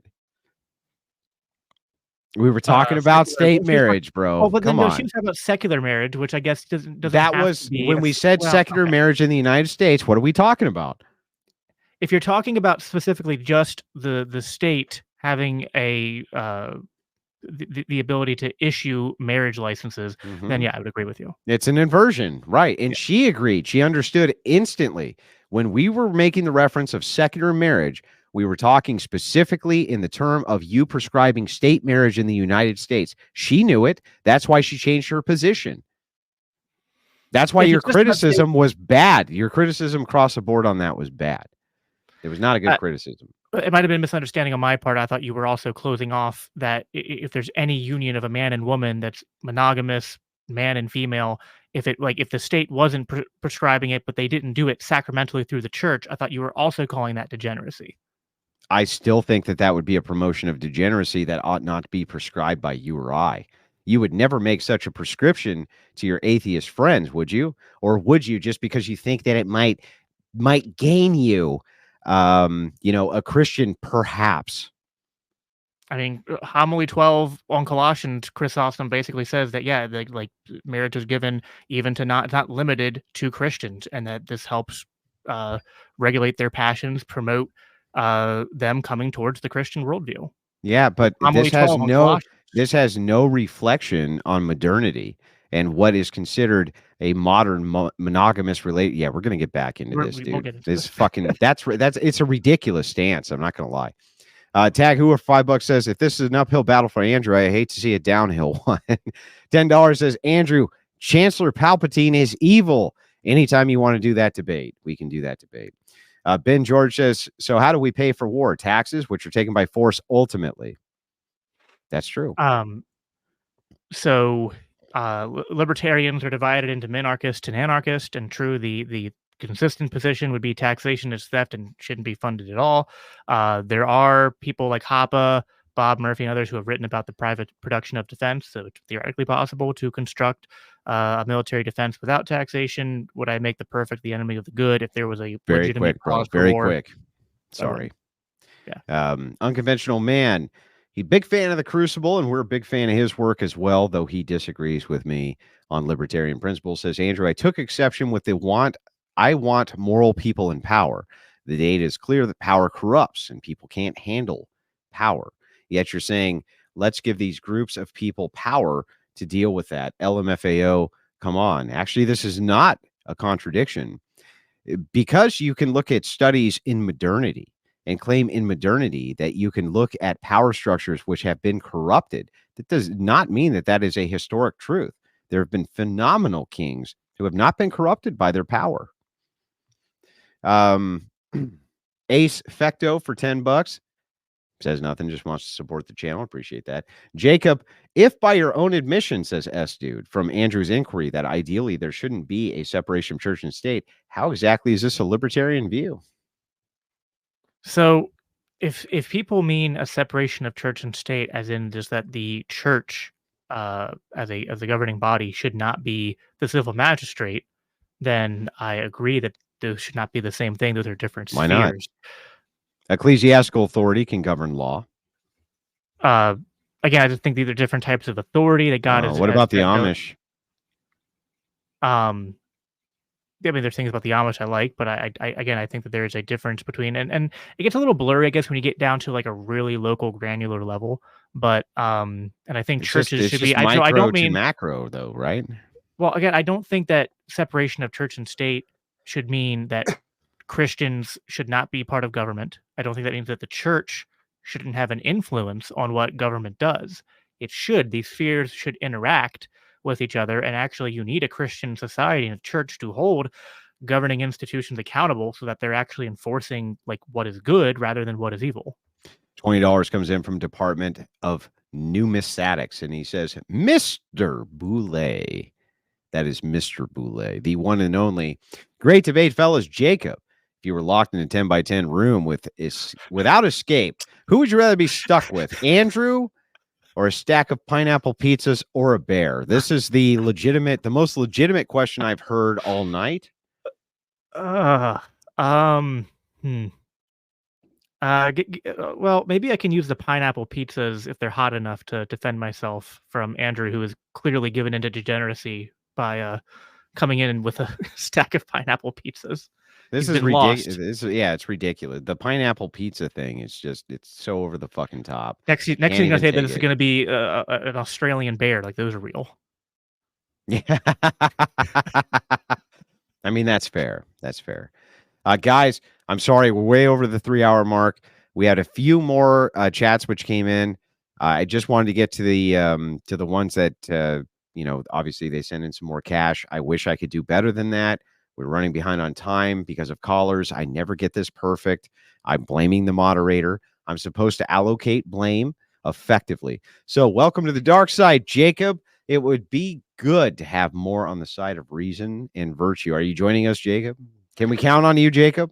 What I've said, so I've talked to a lot of Christian nationalists type. I had Stephen Wolf on my show. I've talked to CJ Engel. And what I'm promoting is essentially that, those of us who are on the conservative Christian dissident right, whether we be libertarian or nationalists, that we have common enemies. And right now we should be focusing on fighting the culture war, pushing back on degeneracy, and creating the Christian creating the Christian majority that we need before any of our political solutions are going to be practical. That's anyway. the Muslim argument. Unite with us because we have common enemies, and so therefore, let us in. Let us in, Jacob. Well, except hang on, Jacob. All right. Let us in. No, we have commonality in Christ, which I think is the difference. So. I agree with that. That's excellently done. Ben George for $10 says, give his 70% you received to Jacob towards his 5th child. Yeah, I'm not fucking doing that, but it's because it's super overly complex. But I will send Jacob like a nice gift basket. Congratulations on your 5th, sir. From all of us here at the Crucible, I'm doing my part. You're doing your part. And that's all we can ask you to do. I'm sorry I couldn't get to everybody's super chats this evening. Normally, I would end this up and go ahead and do an invasion because why the hell not? But in this particular case, my wife is leaving on a trip tomorrow. She's going on the Whatever podcast back to back. It's going to be excellent. Can't wait to see that. And I'm going to spend the evening with her because, she's going to be gone for like a week and a half. And I loathe that. So Joshua Azuna sends in $20 and says, this is for Rachel. I appreciate that very much, but I just want to let you know that I'm keeping all of that and she's getting none of it. And there's nothing you can do about it because she is a patriarchist. Jacob Winograd at Biblical Anarchy on Twitter, I believe. Is that correct? Yep. Okay, go ahead. Shout your channel out to everybody where they can find you. Yeah, so Twitter at Biblical Anarchy, on YouTube it's at Biblical Anarchy Podcast, and the website's biblicalanarchypodcast.com. That's where you can find me. It's also on all the podcasters and stuff. And yeah, check out the Libertarian Christian Institute. That's libertarianchristians.com. We have a book back here, Faith Seeking Freedom, which is answers a lot of questions that I wish I could have gotten more into today because some of them are just hard to answer succinctly, but yeah, that's what I do. And yeah, there's a lot of fun. I know we had our disagreements, but it was all it felt good faith to me. I didn't feel like it was too adversarial, even the callers. So it was a lot of fun, and thank you for having me. Of course. And Kyle, go ahead. From the Great Two Tongues podcast. He's been around, by the way, Kyle, for an awful long time here in the Crucible. We appreciate you coming in to moderate, though we have not been able to really test his skills. Believe me, as he has to moderate debates external to us, we're going to put his ass to the test. Go ahead, Kyle. Shout your channel out. Yeah, I just want to say that I came in here tonight ready to smack both of you around if it came to it. But you guys were both very well behaved. I didn't talk fucking at all. It was ridiculous. But if you want to hear me talk, that's called a deterrence. That's called a deterrent from the central authority. But anyway, go ahead, Kyle. If you want to hear me talk, go subscribe to the Two Tongues podcast. I do a fucking whole lot of it over there. So please go subscribe. I would love to see you guys over there. All right, guys, you have a wonderful evening. Thank you so much for coming on. I'm glad we were able to shout your channels out and have these excellent debates with many more to come. Man, we are fully loaded with content coming up for this month. I feel like I'm just not going to get a break at all. It's been ridiculous. Who's live? I want to raid somebody. Who can we raid? Well, I guess you can't say raid on YouTube. Who can we redirect the audience to? Is Grid One live? Is Grid One Motorsports live? What's his channel again? The something man? The unconventional man or some shit? I don't know who's live. Oh, Speakeasy's on. Hell yeah. He has a great panel show over there. You guys will really enjoy it.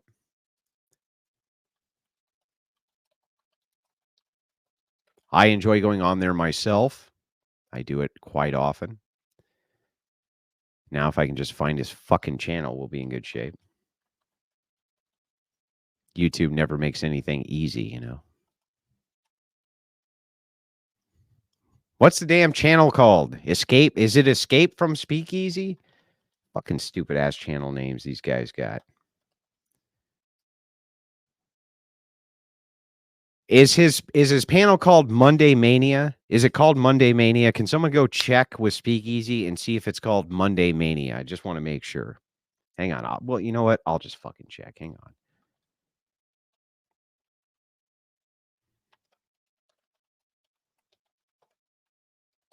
One second. Almost done. Relax.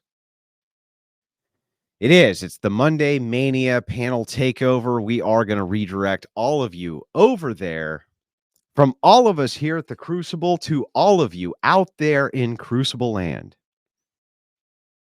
Have a wonderful night.